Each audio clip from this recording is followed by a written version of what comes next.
श्रीगुरुभ्यो नमः। हरिः ओम्। शुद्धानन्दो संविद्युतिबलबहुलौ दार्यवीर्यादिदेहम् चिन्तासन्तापलेपोद्भवन्तिं कराशेषदोषातिदूरम् सद्भिर्वैराग्यभक्तिश्रुतिमतिनियतध्यानज्ञानयोगात् गम्यं वन्दे मुकुन्दाविधममलमलं ब्रह्मवेदान्तवेद्यम्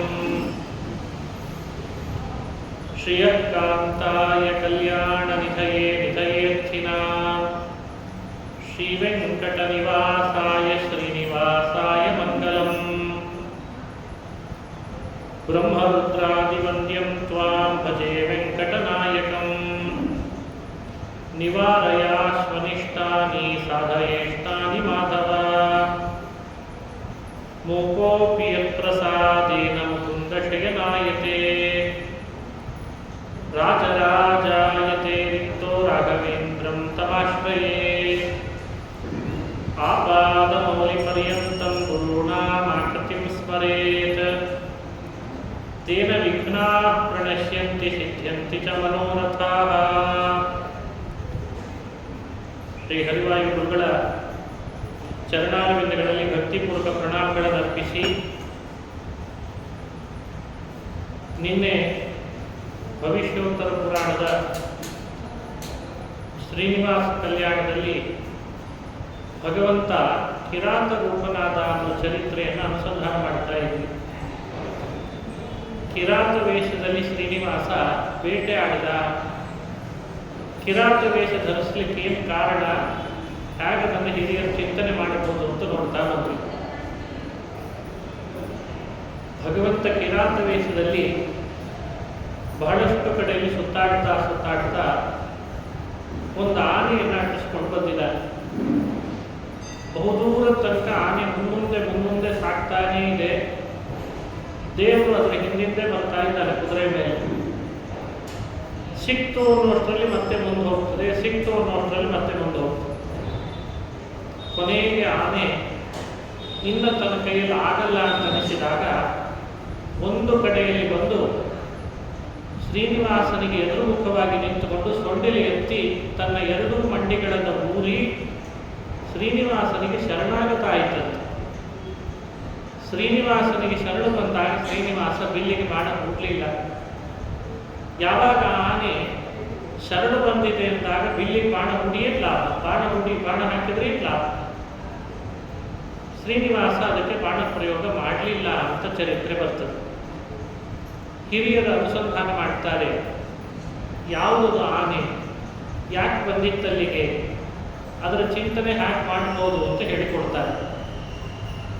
ಆನೆ ಯಾವಾಗ ಶ್ರೀನಿವಾಸನಿಗೆ ನಮಸ್ಕಾರ ಮಾಡಿ ಸರಿತು, ಆನೆ ಸರಿದು ಕೂಡಲೇ ಶ್ರೀನಿವಾಸನ ದೃಷ್ಟಿಗೆ ಬಿದ್ದದ್ದು ಆನೆ ಹಿಂಬದಿಯಲ್ಲಿದ್ದಂಥ ಹೂತೋಟದೊಳಗೆ ಕನ್ಯೆಯರನ್ನ ಕಣ್ಣಿಗೆ ಬಿತ್ತಂತೆ. ಕನ್ಯೆಯರೆಲ್ಲ ಕಣ್ಣಿಗೆ ಬಿತ್ತು.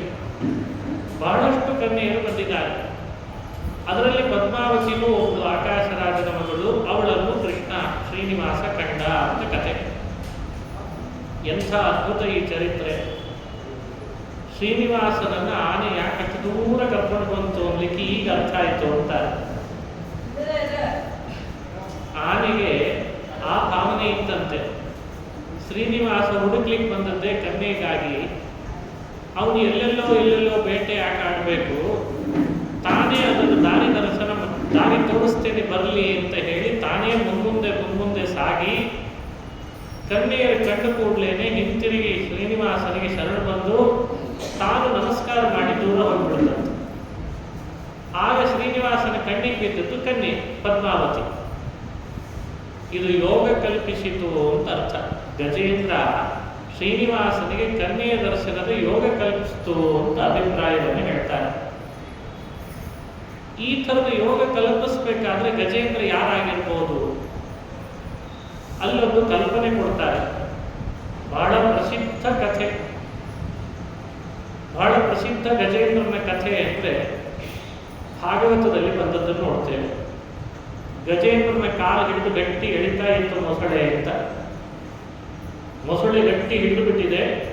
ನೀರಿಗೆ ಬರಲಿ ಅಂತ ಆನೆಯನ್ನು ಎಳಿತಾ ಇದೆ. ಆಗ ಆನೆಗೆ ದೇವರು ನೆನಪಾಯ್ತಂತೆ, ನಾರಾಯಣ ಅಖಿಲ ಗುರು ಭಗವನ್ ನಮಸ್ತೆ. ಅಖಿಲ ಗುರು ನಾರಾಯಣ ಭಗವನ್ ನಮಸ್ತೆ ಅಂತ ದೇವರ ಸ್ಮರಣೆ ಮಾಡಿ ದೇವರನ್ನು ಕೂತು. ಆಗ ನಾರಾಯಣ ಬಂದ, ಕೈಯಲ್ಲಿದ್ದ ಚಕ್ರವನ್ನು ಮೊಸಳೆಗೆ ಬಿಟ್ಟ, ಮೊಸಳೆ ತುಂಡರಿಸಿದ, ಆನೆಗೆ ರಕ್ಷಣೆ ಕೊಟ್ಟು ಮೋಚನೆ ಮಾಡಿದ ಅಂತ ಕಥೆ. ಈ ಚರಿತ್ರೆಯನ್ನು ಇಲ್ಲಿ ನೆನಪಿಸ್ಕೊಳ್ರಿ ಅಂತ ಹೇಳ್ತಾರೆ. ಆ ಆನೆಗೆ ಮೊಸಳೆಯಿಂದ ಬಿಡಿಸಿದಾಗ ಇಂಥ ಉಪಕಾರ ಮಾಡಿದ ದೇವರು ನಾನೇನು ಮಾಡಲಿಲ್ಲಲ್ಲ ಅಂತ ಅಳುಕಿತ್ತಂತೆ. ಆ ಅಳುಕಿಗೆ ಯೋಚನೆ ಮಾಡ್ತಾ ಇದ್ದಾಗ ಶ್ರೀನಿವಾಸ ಕಿರಾತ ವೇಷದಲ್ಲಿ ಬಂದಿದ್ದಾನೆ. ಅವನ ಮನಸ್ಸಿನಲ್ಲಿರುವ ಭಾವ ಗೊತ್ತಾಯಿತು. ಹಾಗಾಗಿ ಆನೆ ಮುಂದೆ ಸಾಕ್ತಾ ಸಾಕ್ತಾ ಕರ್ಕೊಂಡೋಗಿ ಕಣ್ಣೀರಿದ್ದ ಜಾಗದಲ್ಲೇನೆ ಸರಿಯಾಗಿ ಶ್ರೀನಿವಾಸ ಹತ್ರ ಬಂದಾಗ ಶರಣ ಬಂದು ಅವನು ಅಲ್ಲಿಂದ ಹೊರಟು ಬಿಟ್ಟ ಅಂತ ಕಥೆ. ಕನ್ಯೆಯನ್ನು ಯೋಗ ಕಲ್ಪಿಸೋದು ಒಂದು ದೊಡ್ಡ ಕಾರ್ಯನೇ ಅಲ್ವೇ, ಉಪಕಾರನೇ ಅಲ್ವೇ? ಈ ಕಾರ್ಯವನ್ನು ಗಜೇಂದ್ರ ಮಾಡಿ ಭಗವಂತನಿಗೆ ಸೇವೆ ಸಲ್ಲಿಸಿದ ಅನ್ನುವ ತನಗೆ ಮಾಡಿದ ಉಪಕಾರಕ್ಕೆ ಪ್ರತಿಯಾಗಿ ದೇವರಿಗೆ ಸೇವೆ ಸಲ್ಲಿಸಿದ್ದೇನೋ ಗಜೇಂದ್ರ ಅಂತ ವಿವರಣೆ ಮಾಡ್ತಾರೆ. ಇದು ನಮಗೂ ಕೊಡುವಂಥ ಒಂದು ಸಂದೇಶ. ನಾವು ಯಾರಿಂದ ಉಪಕೃತರಾಗ್ತೇವೆ ಸಾಧ್ಯವಾದಷ್ಟು ಅವರಿಗೆ ಅಪಕಾರ ಮಾಡದೇನೆ ಪ್ರತಿಯಾಗಿ ಉಪಕಾರ ಮಾಡೋದನ್ನು ಇಟ್ಕೊಳ್ಬೇಕು. ಕಾಲ ಎಂಥ ಘೋರ ಆಗಿದೆ ಈಗ ಅಂದರೆ, ಉಪಕಾರ ಮಾಡಿಸ್ಕೊಳ್ಳುವಾಗ ಅಪ್ಪ ಅಣ್ಣ ಅಂತ ತಿರ್ತಾರೆ, ಎಲ್ಲ ಮಾಡಿಸ್ಕೊಳ್ತಾರೆ. ಏನು ನಮ್ಮ ಕಡೆ ಭಾಷೆಯಲ್ಲಿ ಹೇಳೋದೇ ಹಾಗಲ್ಲೇ, ಇಲ್ಲಿ ಏನು ತುಸ ಮಾಡಿದ್ವೇನ್ರಿ ಅವರಿಗೆ ಅಂತಿರ್ತಾರೆ. ಹಾಗೆ ಎಲ್ಲ ಮಾಡಿಸ್ಕೊತಾರೆ. ಮಾಡಿಸ್ಕೊಳ್ಳೋ ತನಕ ಮಾಡಿಸ್ಕೊಂಡು ಆಮೇಲೆ ಅವರೇನಾದರೂ ಸಮಯಕ್ಕೆ ಫೋನ್ ಮಾಡಿದರೆ, ನಿಮಗೆ ಅವತ್ತು ಹಾಗೆ ಮಾಡಿದ್ವಿ ಮತ್ತು ನೀವು ನಮಗೂ ಕಷ್ಟ ಬಂದಿದೆ ಅಂತ ಫೋನ್ ಮಾಡಿದರೆ ಫೋನ್ ನಾಟ್ ರೀಚೇಬಲ್ ಇರ್ತದೆ. ಸಿಕ್ಕರೆ ಕೇಳು. ಈ ಭಾವ ಬಿಡಬೇಕು ಅಂತದೆ. ಯಾರು ನಮಗೆ ಉಪಕಾರ ಮಾಡುತ್ತಾರೆ ಮನಸ್ಸಿನಲ್ಲಿ ಯಾವಾಗಲೂ ಅವ್ರ ಬಗ್ಗೆ ತುಡಿತಾ ಇರಬೇಕಂತ. ನಮಗಂಥ ಕಷ್ಟದ ಕಾಲ ಬಂದಾಗ ಉಪಕಾರ ಮಾಡಿದ್ದಾರೆ, ನಾವು ಯಾವುದಾದ್ರೂ ಒಂದು ಸಂದರ್ಭದಲ್ಲಿ ಅವರಿಗೆ ಉಪಕಾರ ಮಾಡಬೇಕು ಅನ್ನೋ ಭಾವ ಇರಬೇಕು ನಮಗೆ. ದೇವರನ್ನು ಪ್ರೀತಿ ಪಡಿಸ್ಲಿಕ್ಕೆ ಎಷ್ಟು ಶಾಲಿಗ್ರಾಮಗಳನ್ನಿಟ್ಟು 100 ಲೀಟರ್ ಹಾಲು ಅಭಿಷೇಕ ಮಾಡಿದರೆ ಏನು ಬಂತು? ಜೇನುತುಪ್ಪ ಸುರಿದ್ರೆ ಏನು ಬಂತು? ಕೃತಜ್ಞರಾಗಿ ಮನುಷ್ಯರು ಭೂಮಿಯಲ್ಲಿದ್ದರೆ ಭೂಮಿಗೆ ಭಾರ ಅಂತ ಹೇಳ್ತಾರೆ. ಅಭಿಷೇಕ ಮಾಡೋದು ಬಿಡ್ರಿ ಅಂತ ತಾತ್ಪರ್ಯ ಅಲ್ಲ. ಮಧು ಅಭಿಷೇಕ, ಕ್ಷೀರಾಭಿಷೇಕ ಮಾಡಬಾರ್ದು ಅಂತ ಹೇಳಲಿಕ್ಕೆ ಹೊರಟದ್ದಲ್ಲ. ಆದರೆ ಮನುಷ್ಯ ಇವತ್ತು ತನ್ನೊಳಗೆ ತನ್ನನ್ನು ಆಲೋಚಿಸಿಕೊಳ್ಳೋದು ಬಹಳ ಇದೆ, ಆಲೋಚಿಸಿಕೊಳ್ಬೇಕಾಗಿದೆ. ಈ ನಿಟ್ಟಿನಲ್ಲಿ ಗಜೇಂದ್ರನ ಕಥೆ ಉಪಕಾರಕ್ಕೆ ಪ್ರತಿ ಉಪಕಾರ ಅನ್ನೋ ಸಂದೇಶ ಕೊಡ್ತದೆ ಅಂತ ಒಂದು ಅನುಸಂಧಾನ. ಇನ್ನೊಂದು ಅನುಸಂಧಾನ, ಪರಮಾತ್ಮನಿಗೆ ಉಪಕಾರ ಮಾಡಲಿಕ್ಕೆ ಆಗ್ತದ, ಅದರ ಬಗ್ಗೆ ಯೋಚಿಸ್ಬೇಕಲ್ಲ. ದೇವರು ನಮಗೆ ಕೊಟ್ಟ ದೇಹಕ್ಕೆ ಪ್ರತಿಯಾಗಿ ದೇವರಿಗೆ ಏನು ಕೊಟ್ಟರೆ ಪೂರ್ಣ ಆಗಲಿಕ್ಕೆ ಸಾಧ್ಯ? ದೇವರು ಕೊಟ್ಟ ಗಾಳಿ, ದೇವರು ಕೊಟ್ಟ ನೀರು, ದೇವರು ಕೊಟ್ಟ ಧಾನ್ಯ, ದೇವರು ಕೊಟ್ಟ ಈ ಭೂಮಿ, ನಾವು ಧರಿಸ್ತಿರುವ ಬಟ್ಟೆ, ನಾವು ವಾಸ ಮಾಡುವ ಮನೆ, ಇವೆಲ್ಲ ಭಗವಂತ ನಾವು ಬಯಸಿ ಕೊಟ್ಟದ್ದ? ಯೋಚನೆ ಮಾಡಿ ನೋಡೋಣ. ನಾವು ಬಯಸಿ ಕೊಟ್ಟದ್ದ ದೇವರು? ಕೊಟ್ಟದ್ದಕ್ಕೆ ದೇವರಿಗೆ ಲಾಭ ಇದೆನಾ? ಇದನ್ನೆಲ್ಲ ಕ್ಷಣ ಕ್ಷಣಕ್ಕೆ ಆಲೋಚನೆ ಮಾಡ್ರಿ ಅಂತ ಹೇಳ್ತದೆ ಪುರಾಣ. ಕ್ರತೋಸ್ಮರ ಕ್ರತಗುಂ ಸ್ಮರ, ಕ್ರತೋಸ್ಮರ ಕ್ರತಗುಂ ಸ್ಮರ. ಭಗವಂತನ ಉಪಕಾರವನ್ನು ಕ್ಷಣ ಕ್ಷಣಕ್ಕೆ ಆಲೋಚನೆ ಮಾಡ್ತಾ ಇರಬೇಕು. ಯಾವುದರಿಂದಲೂ ಪೂರೈಸ್ಲಿಕ್ಕೆ ಆಗಲ್ಲ ಇದು. ನೀನು ಹಾಗೆ ಮಾಡಿದ್ದಿ, ನಾನು ಹೀಗೆ ಮಾಡಿದ್ದೇನೆ, ಮುಗಿದೋಯ್ತು ನಿನ್ನ ಉಪಕಾರ ಅಂತ ದೇವರಿಗೆ ಯಾವುದನ್ನು ಕೊಟ್ಟರೂ ಆಗಲ್ಲ. ಆದರೆ ಮತ್ತೆ ನಾವು ಮಾಡಬೇಕಾದದ್ದೇನಾಗತ್ತೆ? ನೀನು ಮಾಡಿದಿ ಅಂತ ಸ್ಮರಣೆ ಮಾಡೋದೇ ಅವನಿಗೆ ಒಂದು ದೊಡ್ಡ ಸೇವೆ. ದೇವರು ಕೊಡ್ತಿದ್ದಾನೆ, ಬಯಸಿದ್ರು ಸರಿ, ಬಯಸ್ತಿದ್ರು ಸರಿ, ನನ್ನನ್ನು ತನ್ನ ಮಗನನ್ನಾಗಿ ಮಾಡಿಕೊಂಡು ಭಗವಂತ ಕೊಡ್ತಿದ್ದಾನೆ. ಈ ಸ್ಮರಣೆ ಮಾತ್ರದಿಂದ ದೇವರು ಅನುಗ್ರಹ ಮಾಡ್ತಾನೆ. ಇದನ್ನೂ ಮಾಡಲ್ಲ ಅಂದ್ರೆ ಇನ್ನೇನು ಹೇಳೋಣ? ಇದೆಲ್ಲ ಆಲೋಚನೆ ಮಾಡಬೇಕಿಲ್ಲಿ. ಗಜೇಂದ್ರ ಹೀಗೆ ದೇವರಿಗೆ ಸೇವೆ ಸಲ್ಲಿಸಿದ ಅಂತ ಚಿಂತನೆ ಮಾಡಬೇಕು. ಆ ಸೇವೆ ಸಲ್ಲಿಸಿದ್ದಕ್ಕೆ ದೇವರು ಅವನಿಗೆ ಅನುಗ್ರಹ ಮಾಡ್ತಾನೆ. ಕಿರಾತ ವೇಷದ ಶ್ರೀನಿವಾಸ ಕರೀಂದ್ರ ಸಂಗೇನ ಅಂತ ಪುರಾಣದಲ್ಲಿ ಈ ಶ್ಲೋಕ ಬರ್ತದೆ. ಗಜೇಂದ್ರ ಯಾವಾಗಲ್ಲಿ ಸರದ ಕೂಡಲೇ ಅವನ ಕಣ್ಣಿಗೆ ಬಿದ್ದದ್ದು ಕನ್ಯಾಮಣಿ, ದೃಷ್ಟಿಪಾತ ಅಂತ ಕರೀತಾರೆ ಇದಕ್ಕೆ. ಕನ್ಯೆಯನ್ನು ನೋಡೋದು ಒಂದು ದೊಡ್ಡ ದೃಷ್ಟಿಪಾತ. ದೃಷ್ಟಿ ಬಿದ್ದು ಕಣ್ಣಿಗೆ ಬಿದ್ದು ಹತ್ತತ್ರ ಬರ್ತಿದ್ದಾನೆ. ಅಲ್ಲಿದ್ದ ಕನ್ಯೆಯನ್ನು ಹೂತೋಟಕ್ಕೆ ಬಂದವರು ಯಾರೋ ಪರಪುರುಷ ಬರ್ತಿದ್ದಾನಲ್ಲ ಅಂತ ಪುರುಷ ಬರ್ತಾ ಇರುವಾಗ ಕೂಗಾಡಿದ್ರಂತೆ. ಇದು ಪುರುಷರು ಬರುವ ಜಾಗ ಅಲ್ಲ, ಯಾಕೆ ಬರ್ತಿದಿ, ಯಾರಿವನು ಅಂತ ಕೂಗಾಡ್ತಾ ಇದ್ದಾರೆ. ಅಲ್ಲೇ ಇದ್ದ ಪದ್ಮಾವತಿ ಕಣ್ಣಿಗೆ ಹೂ ಬಿಟ್ಟಿದ್ದಾನೆ ಶ್ರೀನಿವಾಸ. ಅವಳ ಕಣ್ಣಿಗೆ ಶ್ರೀನಿವಾಸ, ಇವನ ಕಣ್ಣಿಗೆ ಪದ್ಮಾವತಿ. ಆ ಸಂದರ್ಭವನ್ನು ಪುರಾಣ ಕಣ್ಣಿಗೆ ಕಟ್ಟುವಂತೆ ವರ್ಣನೆ ಮಾಡುತ್ತದೆ. ಪರಸ್ಪರ ಇಬ್ಬರ ದರ್ಶನ, ನೋಟಕ್ಕೆ ನೋಟ ಮಿಲನ ಆಯಿತು. ಆದರೆ ಅದಕ್ಕೆ ತಕ್ಕಂತೆ ಮಿಲನ ಕಣ್ಣಿನ ನೋಟಕ್ಕಾದರೂ ಲೋಕದ ಮರ್ಯಾದೆಯನ್ನು ಉಳಿಸ್ಬೇಕಲ್ಲ, ಲೋಕದ ಸೀಮೆಯನ್ನು ದಾಟಬಾರದು. ಈ ಸಂದೇಶವನ್ನು ಪುರಾಣ ನೀಡುತ್ತದೆ. ಸಾಮಾನ್ಯ ಲೋಕದಲ್ಲಿ ಏನಾಗ್ತದೆ, ಪುರುಷನ ಆತುರತೆ ಜಾಸ್ತಿ. ಹೆಣ್ಣಿಗಿಲ್ಲ ಅಂತಲ್ಲ, ಹೆಣ್ಣಿಗೂ ಇದೆ, ಆದರೆ ಲಜ್ಜೆ ಇರ್ತದೆ, ಲಜ್ಜೆ ಅಡ್ಡ ಬರ್ತದೆ. ಲಜ್ಜಾ ಸುಲಭ ನಾರಿ ಅಂತ ಹೇಳುವ ಮಾತು, ಲಜ್ಜೆ ಅವಳ ಸ್ವಭಾವ ನಾರಿಗೆ. ಇವೆರಡರ ಮಧ್ಯದೊಳಗೂ ಇರುವ ನಿಯಂತ್ರಣವೇ ಸಮಾಜಕ್ಕೊಂದು ದೊಡ್ಡ ಸಂದೇಶ. ಹೀಗೆ ಪುರಾಣ ಆ ಪದ್ಮಾವತಿಯಲ್ಲಿ ಸಹಜವಾದ ಲಜ್ಜೆ, ಪುರುಷನಂತೆ ಬಂದ ಕಿರಾತನಲ್ಲಿ ಸಹಜವಾದ ಆತುರತೆಯನ್ನು ತೋರಿಸಲಿಕ್ಕೆ ನಟನೆ ಮಾಡ್ತಾರೆ ಅಂತ ಈ ಪುರಾಣದ ಕಥೆಯನ್ನು ಹೀಗೆ ಅನುಸಂಧಾನ ಮಾಡಬೇಕು. ಯಾಕಂದ್ರೆ ಈಗ ಏನಾಗ್ತಾ ಇದೆ ಈ ಕಥೆಗಳು ಪುರಾಣದ್ದು ಅಂದ್ರೆ, ಪುರಾಣಕ್ಕಿಂತ ಬೇರೆ ಕಥೆಗಳೇ ಜಾಸ್ತಿ ಆಗ್ತಾ ಇದ್ದಾವೆ, ಪ್ರವಚನಗಳು.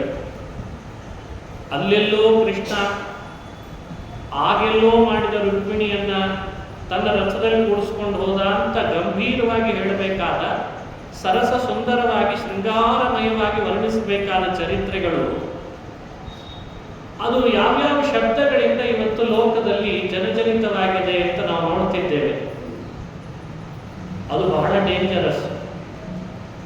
ದೇವರ ಚರಿತ್ರೆಗಳನ್ನು ಅನುಸಂಧಾನ ಮಾಡಬೇಕಾದ್ರೆ ಎತ್ತರದ ಭಾಷೆಯಲ್ಲೇ ಹೇಳಬೇಕು ಅಂತಿದೆ. ಭಾಷೆ ಬಹಳ ಎತ್ತರದ್ದಿರಬೇಕು, ಗಂಭೀರವಾಗಿರಬೇಕು, ಅಲ್ಲಿ ಶೃಂಗಾರ ಇರಬೇಕು, ವೀರ ವಿಭತ್ಸ ಹಾಸ್ಯ ಎಲ್ಲವೂ ಇರಬೇಕು. ಆದರೆ ಆ ಭಾಷೆಯನ್ನು ಯಾವತ್ತೂ ಕೂಡ ನಿಮ್ಮೆಲ್ಲರ ದೈನಂದಿನ ಅಸಹ್ಯ ಭಾಷೆಗೆ ಇಳಿಸ್ಲಿಕ್ಕೆ ಹೋಗಬಾರ್ದು. ಈ ಯೋಚಿಸಿ ಕೇಳುವವರು ಪ್ರಬುದ್ಧರಾಗಬೇಕು, ಹೇಳುವವರು ಇನ್ನೂ ಪ್ರಬುದ್ಧರಾಗಿರ್ಬೇಕು. ದೇವರ ಕಥೆಗಳನ್ನು, ಅದು ಪಾರ್ವತಿಯ ಕಥೆ ಹೇಳಿ, ಶಿವನ ಕಥೆ ಹೇಳಿ, ಪಾರ್ವತಿ ಕಲ್ಯಾಣವನ್ನು ಹೇಳಿ, ರುಕ್ಮಿಣಿ ಕಲ್ಯಾಣ ಹೇಳಿ, ಶ್ರೀನಿವಾಸ ಕಲ್ಯಾಣ ಹೇಳಿ, ಕೇಳುವವರು ಅಷ್ಟೇ ಪ್ರಬುದ್ಧರಾಗಬೇಕು. ಅಶ್ಲೀಲ ಅಸಹ್ಯ ಶಬ್ದಗಳು ಬಂದಾಗ ಬಹಳ ಎಚ್ಚರದಿಂದ ಇರಬೇಕು. ಆಡಿನವರ ಬಗ್ಗೆಯೂ ಕೂಡ ಒಂದು ಎಚ್ಚರ ತಾಳಬೇಕು. ಈ ಸೆನ್ಸಾರ್ ಅನ್ನೋ ವ್ಯವಸ್ಥೆ ಇದೆಯಲ್ಲ, ಬಹಳ ಅದ್ಭುತ. ಸೆನ್ಸಾರ್ ಅಂತ ಕರೀತಾರೆ. ಅದರದ್ದೇ ಆದ ಸೆನ್ಸಾರ್ ವ್ಯವಸ್ಥೆಯನ್ನು ಮೀರಿ ಮಾಡಿದಾಗ ಅಲ್ಲಿ ರಸಾಭಾಸ ಆಗ್ತದೆ, ಭಕ್ತಿ ರಸ ಕದಡುತ್ತದೆ, ಅಲ್ಲಿ ಬೇರೆ ರಸ ಹುಟ್ಟುವ ಸಂದರ್ಭ ಇದೆ. ಇದು ಎಚ್ಚರ ವಹಿಸಬೇಕು. ಪುರಾಣಗಳ ರಚನೆ ಮಾಡಿಕೊಟ್ಟ ವೇದವ್ಯಾಸರು ತಮ್ಮ ಇಡೀ ಪುರಾಣದ ಒಂದೊಂದು ಶ್ಲೋಕಗಳಲ್ಲಿ ಒಂದೊಂದು ಸೀಕ್ವೆನ್ಸ್ ಅನ್ನು ಹೇಳುವಾಗ ಎಲ್ಲೂ ಕೂಡ ಅವರು ರಸಾಭಾಸ ಮಾಡಿದರು. ಎಲ್ಲೋ ಒಂದು ಕಡೆ ಹೇಳೋ ವೇಗದಲ್ಲಿ ಹೆಣ್ಣಿನ ಬಗ್ಗೆ ಅಸಹ್ಯ ಅಪಶಬ್ದಗಳನ್ನು ಆಡೋದಾಗ್ಲಿ, ಗಂಡಿನ ಸ್ಥಾನಕ್ಕೆ ಕೊರತೆ ಬರೋ ಹಾಗೆ ಮಾತನಾಡೋದಾಗ್ಲಿ ಎಲ್ಲೂ ಪುರಾಣಗಳಲ್ಲಿ ಕಂಡುಬರುತ್ತೆ. ಅಂಥ ಅದ್ಭುತ ಸಾಹಿತ್ಯ ಪುರಾಣ ಸಾಹಿತ್ಯ ಅಂದ್ರೆ ಎಷ್ಟೋ ಜನ ಇದನ್ನು ಕಾಪಿ ಹೊಡಿಲಿಕ್ಕೆ ಹೋದ್ರು. ಆಮೇಲೆ ಬಂದ ಕವಿಗಳು ಕೆಲವರು ಪ್ರಬುದ್ಧರಾದರು, ಪರವಾಗಿಲ್ಲ. ಕೆಲವರು ಕಲಿತರು, ಪುರಾಣದ ಸಾಹಿತ್ಯವನ್ನ ಮೇಲಿಂದ ಮೇಲೆ ಮೆಲುಕು ಹಾಕಿ ಹಾಕಿ ಕೆಲವರಿಗೆ ಆ ವೇದವ್ಯಾಸರೇ ಅವರ ಮುಖದಲ್ಲಿ ಬಂದು ನುಡಿಸಿ ತಾನೇ ನುಡಿದಂತೆ ಮಾಡಿದರು. ಬಹಳ ಸಂತೋಷ. ಅದು ಭಾರತ ದೇಶ ಈ ವಿಷಯದಲ್ಲಿ ಹೆಮ್ಮೆ ಪಡಬೇಕು. ಕೆಲವರು ಏನ್ ಮಾಡಿದ್ರು, ಅತಿಯಾದ ಲೌಕಿಕದ ಆಕರ್ಷಣೆಗೆ ಒಳಗಾಗಿ ತಮ್ಮ ಭಾಷೆಗಳನ್ನ ಪುರಾಣ ಹೇಳುವಾಗ ಬಳಸಿ ಬಳಸಿ ಪುರಾಣದ ಗಾಂಭೀರ್ಯವನ್ನ, ಅದಕ್ಕೆ ಗಾಂಭೀರ್ಯ ಇದ್ದೇ ಇದೆ, ಸಮಾಜಕ್ಕೆ ಎಕ್ಸ್ಪ್ಲೇನ್ ಮಾಡುವಾಗ ಅದರ ಗಾಂಭೀರ್ಯವನ್ನು ಕಳೆಯಲಿಕ್ಕೆ ಶುರು ಮಾಡಿದ್ರು. ಇದು ದೊಡ್ಡ ದುರಂತ.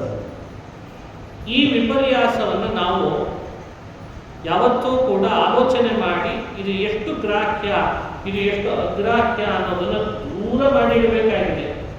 ಒಪ್ಪುವಂಥದ್ದಲ್ಲ ಅನ್ನೋದಿದೆ ಅಲ್ಲ, ಬಹಳ ದೊಡ್ಡ ವಿಷಯ. ನೀವು ಹೇಳಿದ್ರಲ್ಲ ವಿಷಯ, ಅದು ಒಪ್ಪುವಂಥದ್ದಲ್ಲ ಅಂತ ನಾವು ಸೂಕ್ಷ್ಮವಾಗಿ ಅದನ್ನು ಯೋಚನೆ ಮಾಡಲೇಬೇಕಾಗ್ತದೆ. ಹಾಗಾಗಿ ಪದ್ಮಾವತಿಯ ಕಲ್ಯಾಣ, ಶ್ರೀನಿವಾಸ ಕಲ್ಯಾಣ ಅಂದ್ರೆ ಅದು ಸಾಮಾನ್ಯವಾದದ್ದಲ್ಲ. ಕಲಿಯುಗದ ಸಜ್ಜನರು ಮುಂದೆ ಹ್ಯಾಕ್ ಕಲ್ಯಾಣ ಮಾಡಿಕೊಳ್ಳಿ ಅಂತ ತೋರಿಸ್ಲಿಕ್ಕೆ ಒಂದು ಕಲ್ಯಾಣವನ್ನು ದೇವರು ಮಾಡಿ ತೋರಿಸಿದ್ದಂತೆ. ಅದಕ್ಕೆ ಈ ಕಲ್ಯಾಣಕ್ಕೆ ಮಹತ್ವ ಹೆಚ್ಚು, ಪದ್ಮಾವತಿ ಶ್ರೀನಿವಾಸನ ಕಲ್ಯಾಣಕ್ಕೆ. ಯಾಕಂದ್ರೆ ಇದು ನಡೆದದ್ದೇ 28ನೇ ಕಲಿಯುಗದಲ್ಲಿ. ಇದನ್ನು ನಡೆಸಿದ ಉದ್ದೇಶವೇ ಮುಂದೆ ಮನೆ ಮನೆಗಳಲ್ಲಿ ಕಲ್ಯಾಣ ಆಗಬೇಕಾಗಿದೆ, ಆಗ್ತಾವೆ. ಆ ಕಲ್ಯಾಣಕ್ಕೆಲ್ಲ ಒಂದು ಈ ಥರದ ಕಲ್ಯಾಣ ಅಂತ ಕಲ್ಪನೆ ಇರಬೇಕಲ್ಲ. ಯಾವಾಗಲೂ ನಾವೇನು ಅಪೇಕ್ಷೆ ಪಡ್ತೇವೆ, ನಾವು ಹೇಗಿರಬೇಕು ಅಂತ ಪುಂಖಾನುಪುಂಖವಾಗಿ ಹೇಳೋದಕ್ಕೂ, ಹೀಗಿದ್ರಲ್ಲ ಹಾಗಿರಬೇಕು ಅಂತ ಒಬ್ಬರನ್ನ ತೋರಿಸಿ ಹೇಳೋದಕ್ಕೂ ವ್ಯತ್ಯಾಸ ಇದೆ. ಹಾಗೆ ಪುರಾಣ ಏನ್ ಮಾಡ್ತದೆ, ದೇವರೇ ಸ್ವತಃ ಭೂಮಿಯಲ್ಲಿ ಇಳಿದು ತಾನು ಹೀಗಿರಬೇಕು ಅಂತ ಬಾಯಲ್ಲಿ ಹೇಳೋದಕ್ಕಿಂತ ಹೆಚ್ಚಾಗಿ ತಾನಿದ್ದು ನೀವು ಹೀಗಿರ್ರಿ ಅಂತ ತೋರಿಸ್ತಾನಂತೆ. ಇದು ಪುರಾಣದ ಉದ್ದೇಶ ಅಂತ ಅನುಸಂಧಾನ ಮಾಡಿ. ಮಮ ವರ್ತ್ಮ ಅನುವರ್ತಂತೆ ಮನುಷ್ಯ ಪಾರ್ಥ ಸರ್ವಶಃ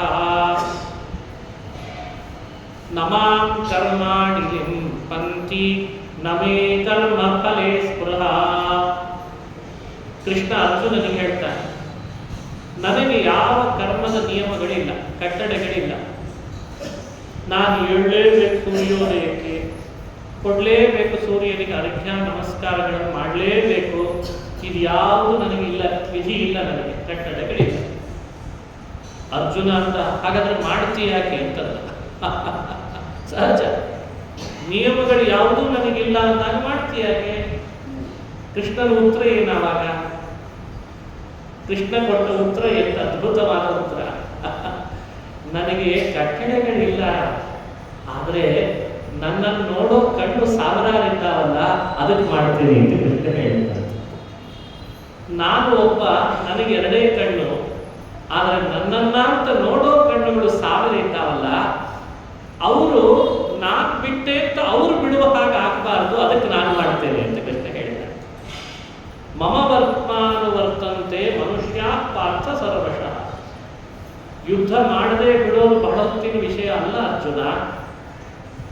ನೀನು ಯುದ್ಧ ಹ್ಯಾಕ್ ಮಾಡ್ತಿ, ನಿನ್ನಂತೆ ನಾನೂ ಮಾಡಬೇಕು ಅಂತ ನಿನ್ನನ್ನೇ ಸ್ಫೂರ್ತಿಯಾಗಿ ಇಟ್ಕೊಂಡ ಎಷ್ಟೋ ಅಧಿರಥ ಮಹಾರಥರು ಈ ಭೂಮಿಯಲ್ಲಿ ಬಂದಿದ್ದಾರೆ.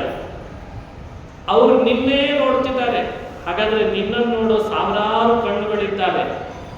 ನೀನಿವತ್ತು ಯುದ್ಧ ಬಿಟ್ಟು ಹೋದಿ ಅಂದ್ರೆ ಅವರೆಲ್ಲ ಏನ್ ಮೆಸೇಜ್ ತಗೊಳ್ತಾರೆ ಅಂದ್ರೆ, ಭಾರೀ ಯೋಧ ಅನ್ಕೊಂಡಿದ್ವಿ, ಅವನೇ ಬಿಟ್ಟೋದ, ಅವನೇ ಯುದ್ಧ ಮಾಡಲಿಲ್ಲ, ನಾವು ಮಾಡದೆ ಇದ್ರೆ ನಡೀತದೆ ಬಿಡು ಅಂತ ಅವರವರೆಲ್ಲ ಯುದ್ಧ ಮಾಡೋದನ್ನು ಬಿಡಿಸ್ಲಿಕ್ಕೆ ಹೊಣೆ ಯಾರಾಗ್ತಾರೆ?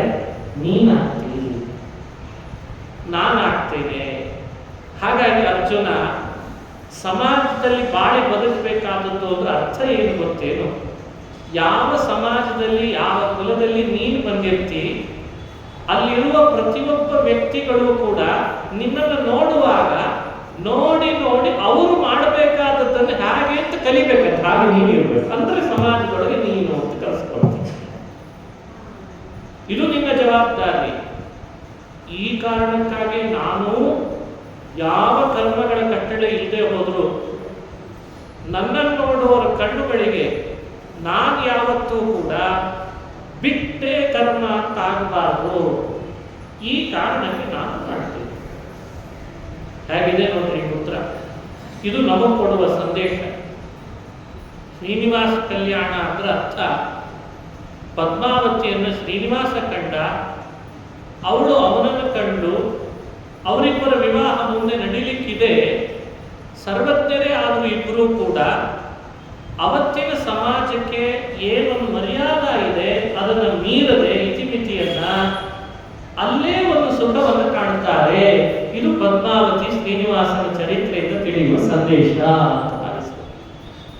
ಹೆಣ್ಣಿಗೆ ಹೆಣ್ಣಿಗೆ ಆದ ಸೀಮಾ ಇದೆ, ಗಂಡಿಗೆ ಗಂಡಿಗೆ ಆದ ಸೀಮೆ ಇದೆ. ಅದನ್ನು ಇಟ್ಟುಕೊಂಡು ಅಲ್ಲಿ ಸುಖ ಪಡೋದ್ರಲ್ಲಿ ಆನಂದ ಇದೆ. ಇದು ಪುರಾಣ ಕೊಡುವ ಸಂದೇಶ. ಕೆಲವರಿಗೆ ಅನಿಸಿದೆ ಶಾಸ್ತ್ರಗಳು ಅಂದಾಗ ನಮ್ಮ ಕಣ್ಣಿಗೆ ಪಟ್ಟೆ ಕಟ್ಟಿಬಿಡ್ತದೆ ಶಾಸ್ತ್ರ. ಹೆಣ್ಣು ಅಂದ್ರೆ ಯಾವಾಗಲೂ ಮನೆ ಒಳಗೆ ಇರ್ಲಿಕ್ಕೆ ಹೇಳ್ತಾರೆ. ಅವರಿಗೆ ಸ್ವಾತಂತ್ರ್ಯ ಹನನ ಮಾಡಿಬಿಟ್ಟಿದೆ ಪುರಾಣ. ನಸ್ತ್ರೀ ಸ್ವಾತಂತ್ರ್ಯ ಮರಹತಿಯನ್ನು ಘೋಷವಾಕ್ಯವನ್ನು ಹೇಳಿ ಹೇಳಿ ಅಂತೂ ಪುರಾಣದ ಮೇಲೆ ಮೇಲಿಂದ ಮೇಲೆ ಶಸ್ತ್ರ ಬಳಸೋದು, ಅಸ್ತ್ರ ಬಳಸೋದು. ಇದನ್ನ ಗಂಭೀರವಾಗಿ ಆಲೋಚಿಸಬೇಕಾಗಿದೆ ನಮ್ಮ ಸಮಾಜ. ಯಾವ ಕಾರಣಕ್ಕೆ ಪುರಾಣಗಳಲ್ಲಿ ಸ್ತ್ರೀಯ ಬಗ್ಗೆ, ಪುರುಷರ ಬಗ್ಗೆ, ಅವರವರ ಆಚರಣೆಯ ಬಗ್ಗೆ, ಅವರವರಿಗೆ ಇರಬೇಕಾದ ಇತಿಮಿತಿಗಳ ಬಗ್ಗೆ ಯೋಚಿಸಿ ಹೇಳಿದೆ ಅನ್ನೋದನ್ನ ಚೆನ್ನಾಗಿ ಅನುಸಂಧಾನಕ್ಕೆ ತರಬೇಕು. ಸಹಜ ಪ್ರೇಮ ಅಂಕುರಿಸಿದೆ. ಅಂಕುರಿಸಿದ ಪ್ರೇಮಕ್ಕೆ ಪರಿಣಾಮ ಏನಾಯಿತು ಅಂತ ನೋಡಬೇಕು. ಪದ್ಮಾವತಿ ಹೇಳ್ತಾಳೆ, ಎಷ್ಟು ಕೂಗಾಡ್ತಿದ್ದೀರಲ್ಲದೆ, ಕೂಗಾಡ್ಬೇಡ್ರಿ, ಬಂದವನು ಯಾರು ಅಂತ ಕುಲಗೋತ್ರ ವಿಚಾರ ಮಾಡ್ರಿ ಅಂತ ಬರುತ್ತೆ. ಕುಲಗೋತ್ರ ಅಂತ ವಿಚಾರಯ ಅಂತ ಸಖಿಯರಿಗೆ ಹೇಳ್ತಾಳೆ ಪದ್ಮಾವತಿ ಅಂತ ಪುರಾಣ ಬರ್ತದೆ. ಎಷ್ಟು ನಾಜೂಕಾದ ಮಾತು, ಎಷ್ಟು ಅರ್ಥಗರ್ಭಿತವಾದ ಮಾತು. ಕುಲವಂತಳಾದ ಹೆಣ್ಮಗಳು ತನ್ನನ್ನ ತಾನು ಹೇಗೆ ಲೋಕಕ್ಕೆ ಪ್ರೆಸೆಂಟ್ ಮಾಡಬೇಕು ಅಂತನ್ಲಿಕ್ಕೆ ಇದಕ್ಕಿಂತ ಮಾತು ಬೇರೆ ಬೇಕೇ ಅಂತದೆ ಪುರಾಣ. ಅಲ್ಲಿ ಒಂದು ಆಚಾರಶೀಲತೆ ಇದೆ, ಕುಲವಂತಿಕೆ ಇದೆ ಅನ್ನೋದನ್ನು ಸ್ಪಷ್ಟಪಡಿಸ್ತದೆ. ಅಷ್ಟರಲ್ಲಿ ಆ ಬಂದಂಥ ಶ್ರೀನಿವಾಸ ಹತ್ತತ್ರ ಬರ್ತಿರೋದು ನೋಡಿ ಸ್ತ್ರೀಯರು ಕೇಳ್ತಾರೆ, ಯಾರು ನೀನು, ಯಾರು ನೀನು, ಎಲ್ಲಿದ್ದಿ, ಏನ್ ನಿನ್ನ ಹೆಸರು, ಏನ್ ನಿನ್ನ ಕುಲ, ಗೋತ್ರ ಯಾವುದು ಅಂತ ಕೇಳಿದ್ರಂತ. ಅದಕ್ಕೆ ಶ್ರೀನಿವಾಸ ಇದು ಯಾವುದು ಸಖಿಯರ ಮಾತಲ್ಲ ಅಂತ ಅರ್ತಿದ್ದಾವ. ಬಂದವರನ್ನು ಓಡಿಸ್ಲಿಕ್ಕೆ ಕುಲಗೋತ್ರ ಕೇಳ್ತಾರೆ, ಯಾರನ್ನು ಅವ್ರದ್ದು ಯಾವ್ದಾದ್ರಿ ಅಂದ್ರೆ ನಮಗೆ ನೀವು ಬೇಡ ಅಂದಾಗ ಮೊದಲೇ ಕಲ್ಲು ತಗೊಳ್ಬೇಕೋ ಬೇಡ, ಹಂಗೆ ಅಲ್ವೇ ಇರೋದು. ಬೇಡವಾಯ್ತು ಅಂದ್ರೆ ಕಲ್ಲು ತಗೊಂಡು ಓಡಿಸ್ತಾರೆ. ಅಲ್ಲ, ಈಗಂತೂ ಕಲ್ಲು ಹೊಡೆಯೋರು ಬಹಳ ಇಲ್ಲ, ಅದು ಬೇರೆ, ಅದ್ರ ವಿಷಯನೇ ಬೇರೆ. ಕಲ್ಲು ಹೊಡೆಯೋದು ವಿಷಯ ಬಂದ್ರೆ ಬೇರೆ ಆಗಿಬಿಟ್ಟಿದೆ ಇತ್ತೀಚೆಗೆ. ಆದ್ರೆ ಅವ್ರು ಯಾರು ಸಖಿಯರು ಯೋಚನೆ ಮಾಡದೆ ಮಾತನಾಡಿಲ್ಲ. ಶ್ರೀನಿವಾಸ ಅಂತ, ನನ್ನ ಕುಲಗೋತ್ರ ವಿಚಾರಿಸ್ತಿದ್ದೀರಾ? ನಾನು ಚಂದ್ರವಂಶದವ ಅಂತ, ಚಂದ್ರಕುಲದಲ್ಲಿ ಬಂದವ. ನನ್ನ ತಂದೆ ವಸುದೇವ, ನನ್ನ ತಾಯಿ ದೇವಕಿ, ನನ್ನ ಸ್ನೇಹಿತ ಅರ್ಜುನ, ನನ್ನ ಅಣ್ಣ ಬಲರಾಮ, ನನ್ನ ತಂಗಿ ಸುಭದ್ರೆ. ನಾನು ನಮ್ಮ ಅಮ್ಮನ ಬಣ್ಣದವ. ನಮ್ಮ ಅಮ್ಮನೂ ಸ್ವಲ್ಪ ಕಪ್ಪು, ನಾನು ಕಪ್ಪು, ಅದಕ್ಕೆ ನನ್ನ ಹೆಸರು ಕೃಷ್ಣ ಅಂತ. ಪುರಾಣದ ಮಾತನ್ನ ಟ್ರಾನ್ಸ್ಲೇಟ್ ಮಾಡಿದ್ದಿಷ್ಟು ಇಲ್ಲಿ. ಮಾತೃವರ್ಣಶ್ಚ ಅಹಂ ಕೃಷ್ಣ ಪಕ್ಷೇ ಜನಿಶ್ಚ ಅಹಂ ಮಾತೃವರ್ಣಶ್ಚ ಅಂತ. ಕೃಷ್ಣ ಪಕ್ಷದಲ್ಲಿ ಹುಟ್ಟಿದ್ದೇನೆ, ನಮ್ಮ ಅಮ್ಮನ ಬಣ್ಣ ನನಗೆ ಬಂದಿದೆ, ನನ್ನನ್ನು ಕೃಷ್ಣ ಕೃಷ್ಣ ಅಂತ ಎಲ್ಲರೂ ಕರೀತಾರೆ. ನನ್ನ ಹೆಚ್ಚಿನ ಪರಿಚಯ ಪಾಂಡವರಿಗಿದೆ ಅಂತ ಕೃಷ್ಣ. ಯಾಕೆ? ನನ್ನ ಬಂಧುಗಳೆಲ್ಲ ಪಾಂಡವರು. ನೋಡಿ, ಈ ಮಾತಿನಲ್ಲಿ ಎಷ್ಟು ಗಾಂಭೀರ್ಯ ಇದೆ. ನನ್ನ ಗೋತ್ರ ಶ್ರವಣ, ನನ್ನ ಗೋತ್ರ ವಸಿಷ್ಠ ಗೋತ್ರ, ನನ್ನ ನಕ್ಷತ್ರ ಶ್ರವಣ ನಕ್ಷತ್ರ ಅಂತ ನಕ್ಷತ್ರ ಹೇಳಿದ, ಗೋತ್ರ ಹೇಳಿದ, ಕುಲ ಹೇಳಿದ, ತಂದೆ ತಾಯಂದ್ರನ್ನು ಪರಿಚಯ ಮಾಡಿಸಿದ, ಎಲ್ಲ ಹೇಳಿದ ಅಂತ ಪುರಾಣ ಹೇಳ್ತ. ಅಷ್ಟು ಹೇಳಿದ್ದು ಸುಮ್ಮನೆ ಇಲ್ದೇನೆ ಮತ್ತೆ ಹೇಳಿದ. ವರನ ಬಗ್ಗೆ ಯೋಚಿಸ್ತಾ ಇದ್ರೆ ಏನರ್ಥ? ಕನ್ಯೆ ಕುಲಗೋತ್ರ ಏನು ಅಂತ ಈ ತರ ಪ್ರಶ್ನೆ ಮಾಡಿದ. ನಿಷಾಧರಾಜನ, ಆಕಾಶರಾಜ ವಂಶ ನಮ್ದು, ಸುಧರ್ಮನ ಮೊಮ್ಮಗಳು ಆಕಾಶರಾಜನ ಮಗಳು, ಅತ್ರಿ ಗೋತ್ರ, ಮೃಗಶಿರ ನಕ್ಷತ್ರ, ಇದೆಲ್ಲ ಪದ್ಮಾವತಿಯ ವಿವರಣೆ. ಅದನ್ನು ಸಖಿಯರ ಮೂಲಕವಾಗಿ ಹೇಳಿಸ್ತಾಳೆ ಅಂತ ಪುರಾಣದಲ್ಲಿ ಬರ್ತದೆ. ಹೀಗೆ ಕುಲಗೋತ್ರಗಳ ಉಚ್ಚಾರ, ನಕ್ಷತ್ರಗಳ ಉಚ್ಚಾರ ಮಾಡಿದ ಒಂದು ವಿಚಿತ್ರ ಘಟ್ಟವನ್ನ ಆ ಹೂತೋಟದಲ್ಲಿ ನಡೆದದ್ದನ್ನ ಪುರಾಣ ನಮ್ಮ ಕಣ್ಣು ಮುಂದೆ ಇರ್ತದೆ. ಇದ್ರದ್ದು ಅವಶ್ಯಕತೆ ಇತ್ತ? ಈ ಸೀನನ್ನು ನಾವು ಡ್ರಾಪ್ ಮಾಡ್ಬೋದಲ್ಲ? ವೇದವ್ಯಾಸ ಈ ಸೀನನ್ನು ಡಿಲೀಟ್ ಮಾಡ್ಬೋದಾಗಿತ್ತಲ್ಲ. ಇದನ್ನು ಹೇಳದೇ ಇದ್ರೆ ಏನಾಗ್ತಿತ್ತು? ಭಾಳ ಆದರೆ ಏನು, ನೋಡಿದ, ಅವಳು ನೋಡಿದ್ಲು, ಪ್ರೀತಿ ಅಂಕುರಿಸಿತು, ಮುಂದೆ ಕಲ್ಯಾಣ ಆಯಿತು, ಇಷ್ಟೇ ಮುಂದೆ ಹೇಳ್ಕೊಂಡು ಹೋಗ್ಬೋದಾಗಿತ್ತು. ಆದರೆ ಪುರಾಣ ಪ್ರತ್ಯೇಕವಾಗಿ ಈ ಸೀಕ್ವೆನ್ಸ್ ಅನ್ನ ನಮ್ಮ ಕಣ್ಣು ಮುಂದೆ ಇಡಲಿಕ್ಕೆ ಏನೋ ಒಂದು ಮಹತ್ತರ ಕಾರಣ ಇರಬೇಕಷ್ಟೇ. ಇದು ಪುರಾಣಗಳ ಅನಾಲಿಸಿಸ್ ಮಾಡುವ ಪದ್ಧತಿ. ಯಾವ ಸೀಕ್ವೆನ್ಸ್ ಅನ್ನು ಉಡಾಫೆ ಮಾಡೋ ಹಾಗಿಲ್ಲ, ಉಡಾಫೆ ಅಂತ ಕರೀತಾರೆ, ಉದಾಸೀನ ಮಾಡೋ ಹಾಗಿಲ್ಲ. ಯಾವ ಸೀಕ್ವೆನ್ಸ್ ಅನ್ನು ಸುಮ್ಮನೆ ಹಾಸ್ಯ ಕೇಳಿರ್ತೇನೆ, ಕೆಲವು ಧಾರಾವಾಹಿಗಳಲ್ಲಿ ಯಾವ ಸೀನು ಮಿಸ್ ಆಗಬಾರ್ದು ಅಂತ ಹೇಳ್ತಾರೆ. ಅದಕ್ಕೆ ಮೊದಲೆಲ್ಲ ಇರಲಿಲ್ಲ ಆಪ್ಷನ್, ಈಗ ಒಂದು ಆಪ್ಷನ್ ಬಂದಿದೆ ಟಿವಿಯಲ್ಲಿ, ಪೌಸ್ ಅಂತ ಆಪ್ಷನ್. ಈ ಕಡೆ ಅಡಿಗೆ ಮನೆಯಲ್ಲಿ ಅಡಿಗೆನೂ ಮಾಡಬೇಕು, ಸೀನ್ ಮಿಸ್ ಆಗದೆ ಇರೋ ಹಾಗೆ ಧಾರಾವಾಹಿನೂ ನೋಡಬೇಕು. ಅದಕ್ಕೆ ಅಲ್ಲೂ ಮಾಡಬೇಕು, ಇಲ್ಲೂ ಮಾಡ್ತೇವೋ ಇಲ್ಲ ನಾವು ನೀವುಗಳೆಲ್ಲ ಹಾಗೆ. ಕೆಲಸನೂ ಆಗಬೇಕು, ಧಾರಾವಾಹಿನೂ ನೋಡಬೇಕು, ಪೌಸ್ ಮಾಡಿಟ್ಟಿರ್ತಾರೆ. ಯಾಕೆ? ಸೀನ್ ಮಿಸ್ ಆಗಬಾರ್ದು, ಅಷ್ಟು ಮಹತ್ವ ಪಡ್ಕೊಂಡಿದೆ. ಇವತ್ತಿನ ಎಂಟರ್ಟೈನ್ಮೆಂಟ್ ಜಗತ್ತು ಬಹಳ ಮಹತ್ವ ಪಡ್ಕೊಳ್ತು. ಪ್ರತಿ ಸೀಕ್ವೆನ್ಸು ಭಾರಿ ಕ್ರೂಷಲ್ ಆಗಿರ್ತದೆ, ಎಷ್ಟು ಕುತೂಹಲ ಇರ್ತದೆ ಅಂತ. ಇವಕ್ಕೆ ಇಷ್ಟು ಮಹತ್ವ ಅಂದ್ರೆ ಅರೆ ಪುರಾಣ ಸಾಹಿತ್ಯದ ಪ್ರತಿ ಸೀಕ್ವೆನ್ಸ್ ಅಷ್ಟೇ ಮಹತ್ವ ಪಡ್ಕೊಂಡಿದೆ. ಅದು ಪುರಾಣ ಪುರುಷೋತ್ತಮನ ಮಹಿಮೆ ಅಲ್ವೇ? ಅದು ನಮ್ಮನ್ನೇ ತಿದ್ದುಪಡಿ ಮಾಡಲಿಕ್ಕೆ ಹೊರಟ ಮಹಿಮೆ ಅಲ್ವೇ? ಹಾಗಾಗಿ ಮುಂದೆ ಆಗುವ ಕಲ್ಯಾಣದ ಪ್ರಮುಖಾಂಶಗಳಲ್ಲಿ ಆ ವರಗೋತ್ರ, ವಧುವಿನ ಗೋತ್ರಗಳ ಮಹತ್ವವನ್ನು ತಿಳಿಸಬೇಕು ಅಂತ ಹೇಳಿ ಪುರಾಣ ಈ ಸೀಕ್ವೆನ್ಸ್ ಅನ್ನು ನಮ್ಮ ಕಣ್ಣು ಮುಂದೆ ಇಡ್ತದೆ ಅಂತ ಅನುಸಂಧಾನ ಮಾಡಬೇಕು. ಮುಂದೆ ಯಾವುದೇ ವಧುವಿಗೆ, ಯಾವುದೇ ವರನಿಗೆ ಕಲ್ಯಾಣ ಆಗುವ ಸಂದರ್ಭ ಬರೋದಾದ್ರೆ ಮೊಟ್ಟ ಮೊದಲು ಅವರು ಚರ್ಚೆ ಮಾಡಬೇಕಾಗಿರೋ ವಿಷಯ ಇದು ಅಂತ ಸಂದೇಶ ಕೊಡಬೇಕು, ಶಿಕ್ಷಣ ಕೊಡಬೇಕು. ಇವತ್ತು ಇದು ಬೇಡವಾಗಿದೆ, ಇದ್ರ ಬಗ್ಗೆ ಒಂದು ಅಸಡ್ಡೆ ಬಂದಿದೆ. ಯಾಕಂದ್ರೆ ಇದೆಲ್ಲ ಬೇರೆ ರೀತಿಯಾದ ಕಲ್ಪನೆ ಅಂತ ಕೆಲವರು ವಾದ. ಗೋತ್ರ ಯಾಕೆ ಕೊಡ್ಬೇಕ್ರಿ? ಗಂಡು ಹೆಣ್ಣು ಓದ್ಕೊಂಡ್ರೆ ಸಾಕು. ನಕ್ಷತ್ರ ಯಾಕೆ ನೋಡ್ಬೇಕ್ರಿ? ಗಂಡು ಹೆಣ್ಣು ಓದ್ಕೊಂಡ್ರೆ ಸಾಕು. ಕುಲ ಯಾಕೆ ನೋಡ್ಬೇಕ್ರಿ? ಕುಲ ಯಾಕೆ ನೋಡಬೇಕು? ಗೋತ್ರ ಯಾಕೆ ನೋಡಬೇಕು? ಯೋಚಿಸಬೇಕಾದ ಸಂಗತಿಗಳು ಬಹಳ. ಅವರು ತಿನ್ನೋದು ಆಹಾರ, ನೀವು ತಿನ್ನೋ ಆಹಾರ ಒಂದೇ ಇದೆ. ಅದರೊಳಗೆ ನೀವು ಪದೇ ಪದೇ ಅವ್ರು ಬೇಡ ಇವರು ಬೇಡ, ಎಲ್ಲರೂ ಮನುಷ್ಯರು, ದೇವರ ಸೃಷ್ಟಿಯಲ್ಲಿ ಬಂದವರಲ್ವೇ? ಹೇಗಿದೆ ತರ್ಕ, ವಿಮರ್ಶೆಯ ಅತಿರೇಕ, ಅಲ್ಲೊಂದು ಆಸ್ತಿಕತೆಯ ಮೇಲಿರುವ ದ್ವೇಷ, ಮತ್ತೆ ಅದನ್ನ ಬಹಳ ಮುಂದುವರೆದಿದ್ದೇವೆ ನಾವು ಅಂತ ಮತ್ತೆ ಅದಕ್ಕೆ ಕಡೆ ಪಟ್ಟಿ. ಇದಾ ವಿಮರ್ಶೆ? ಅಲ್ಲೂ ಇರುವ ರಕ್ತ ಕೆಂಪಲ್ವೇ, ಇಲ್ಲೂ ಇರುವ ರಕ್ತ ಕೆಂಪಲ್ವೇ ಅಂದಮೇಲೆ ಅವ್ರನ್ನ ಯಾಕೆ ಬೇರ್ಪಡಿಸ್ತೀವಿ ನೀವು? ಎಲ್ಲಾ ರಕ್ತ ಕೆಂಪಿದೆ ಅಂತೆ, ಆದ್ರೆ ಯಾರನ್ನು ಬೇರ್ಪಡಿಸಬಾರ್ದು, ಸಮವಾಗಿ ನೋಡ್ಬೇಕು ನೀವು. ಈ ಪುರಾಣ ಓದಿ ಓದಿ ಪದೇ ಪದೇ ನೀವು ತಾರತಮ್ಯ ಮಾಡಲಿಕ್ಕೆ ಶುರು ಮಾಡಿದ್ದೀರಿ ಇತ್ತೀಚೆಗೆ. ಅದಕ್ಕೆ ನಾಳೆಯಿಂದ ಪುರಾಣ ಕೇಳಿ ಹೋಗ್ಬೇಡ. ಇದೇ ತಾನೇ ನಡೆದಿರೋದು ಸಮಾಜದಲ್ಲಿ. ಅದೇ ಹಾಗಾದ್ರೆ ಪ್ರಾಣಿಗಳಲ್ಲಿರೋ ರಕ್ತವು ಕೆಂಪೇ ಇದೆ, ಯಾಕೆ ವಿವಾಹ ಆಗಬಾರದು? ತರ್ಕಕ್ಕೆ ತರ್ಕ ಅಂತ ಸುಮ್ಮನೆ ಹೇಳಿದೆ, ಡಿಬೇಟ್ ಮಾಡೋ ಉದ್ದೇಶ ನಮಗಿಲ್ಲ. ರಕ್ತದಲ್ಲಿಯೂ ಎ ಪಾಸಿಟಿವ್, ಬಿ ಪಾಸಿಟಿವ್, ಅದರಲ್ಲಿಯೂ ವ್ಯತ್ಯಾಸ ಹುಡುಕಿದ ವಿಜ್ಞಾನಿಗಳು ಇದ್ದಾರಲ್ಲ, ಅದನ್ನ ಯಾಕೆ ಒಪ್ಕೊಳ್ಳಿಲ್ಲ? ಇದನ್ನು ಯೋಚಿಸಬೇಕಾದ ಅಂಶ ಇದೆ. ತರ್ಕಕ್ಕೆ ಪ್ರತಿಯಾಗಿ ಮತ್ತೊಂದು ಅಂಶವನ್ನು ಹೇಳಿದೆ ಅಷ್ಟೇ.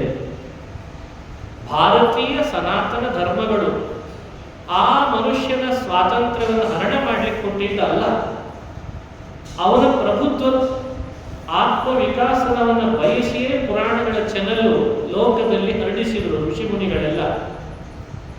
ನಿನ್ನ ವಿವಾಹ, ನಿನ್ನ ಕೌಟುಂಬಿಕ ವ್ಯವಸ್ಥೆ, ನಿನ್ನಲ್ಲಿ ಬೇಕಾದ ಸಾಮರಸ್ಯ, ನಿನ್ನ ಪತ್ನಿಯಲ್ಲಿ ಇರಬೇಕಾದಂತಹ ಒಳ್ಳೆಯ ಬಲಶಾಲಿತೆ, ನೀನು ಮುಂದೆ ಕೊಡಬೇಕಾದಂತಹ ಸಮಾಜಕ್ಕೆ ಒಳ್ಳೆಯ ಸಂತಾನ, ಇವನ್ನೆಲ್ಲ ಉದ್ದೇಶಿಸಿಯೇ ಗೋತ್ರ, ನಕ್ಷತ್ರ, ನಾಡಿಕೂಟ, ಯೋನಿಕೂಟ ಇವುಗಳ ವ್ಯವಸ್ಥೆಯನ್ನು ಹಿರಿಯರು ಮಾಡಿಟ್ರಲ್ಲಪ್ಪ. ಇದರಲ್ಲಿ ಸೈನ್ಸು ಇದೆ, ಇದರಲ್ಲಿ ಅಧ್ಯಾತ್ಮ ಇದೆ. ಇದನ್ನು ಗಾಳಿ ತೂರಿ ನೀನು ಇದೊಂದು ಗಂಡು ಇದೊಂದು ಹೆಣ್ಣು ಅಂತ ಸಾಹಸ ಮಾಡಬೇಡ. ಅದೇ ಹೇಳ್ತಿರ್ತದೆ. ಒಂದು ಸುಮ್ಮನೆ ಉದಾಹರಣೆಗೆ, ಒಂದು ಮೊಲ, ಹೆಣ್ಣು ಮೊಲ, ಗಂಡು ಹಂದಿ. ಯಾರನ್ನೂ ದೂರ್ಲಿಕ್ಕೆ ಹೇಳ್ತಾ ಇಲ್ಲ, ಇದನ್ನ ಯಾರೂ ಅಪಾರ್ಥ ಮಾಡ್ಕೊಳ್ಳೋದು ಬೇಡ. ಸಾಂಕರ್ಯಗಳಲ್ಲಿ ನಡೀತಾ ಇರುವ ವಿಪರೀತತೆಯ ಬಗ್ಗೆ ಒಂದು ಉದಾಹರಣೆ ಅಷ್ಟೇ. ಈ ಹಂದಿ ಗಂಡು ಆ ಹೆಣ್ಣು ಮೊಲದ ಜೊತೆಗೆ ಸಂಪರ್ಕಿಸಿದಾಗ ಇಂಜೆಕ್ಟ್ ಅಂತ ಕರೀತಾರೆ. ಇವತ್ತು ವಿಜ್ಞಾನಿಗಳಲ್ಲಿ ನಡೀತಾ ಇರುವ ಸಂಶೋಧನೆ, ಅದರಿಂದ ಒಂದು ಸಂತಾನ ಹುಟ್ಟಿದೆ. ಅದು ಹ್ಯಾಕ್ ಕಾಣಿಸ್ತಿದೆ ಅಂದ್ರೆ, ಒಂದು ಕಡೆಯಿಂದ ನೋಡಿದ್ರೆ ಹಂದಿ, ಇನ್ನೊಂದು ಕಡೆಯಿಂದ ನೋಡಿದ್ರೆ ಮೊಲ. ಈ ಕಡೆ ಮೊಲಕ್ಕೆ ಮೊಲನೂ ಅಲ್ಲ, ಹಂದಿಗೂ ಅಲ್ಲ. ಈ ತಳಿಯನ್ನು ಏನನ್ನೋಣ ಹೇಳಿ. ಈ ತಳಿನೇ ಮುಂದೆ ಬರೆದ್ರೆ ಇನ್ನೇನಾಗ್ಬೋದು ಹೇಳಿ ನೋಡೋಣ. ಇದನ್ನೇ ಕೃಷ್ಣ ಅಂದು ಹೇಳಿದ, ಜಾಯತೆ ವರ್ಣಸಂಕರ.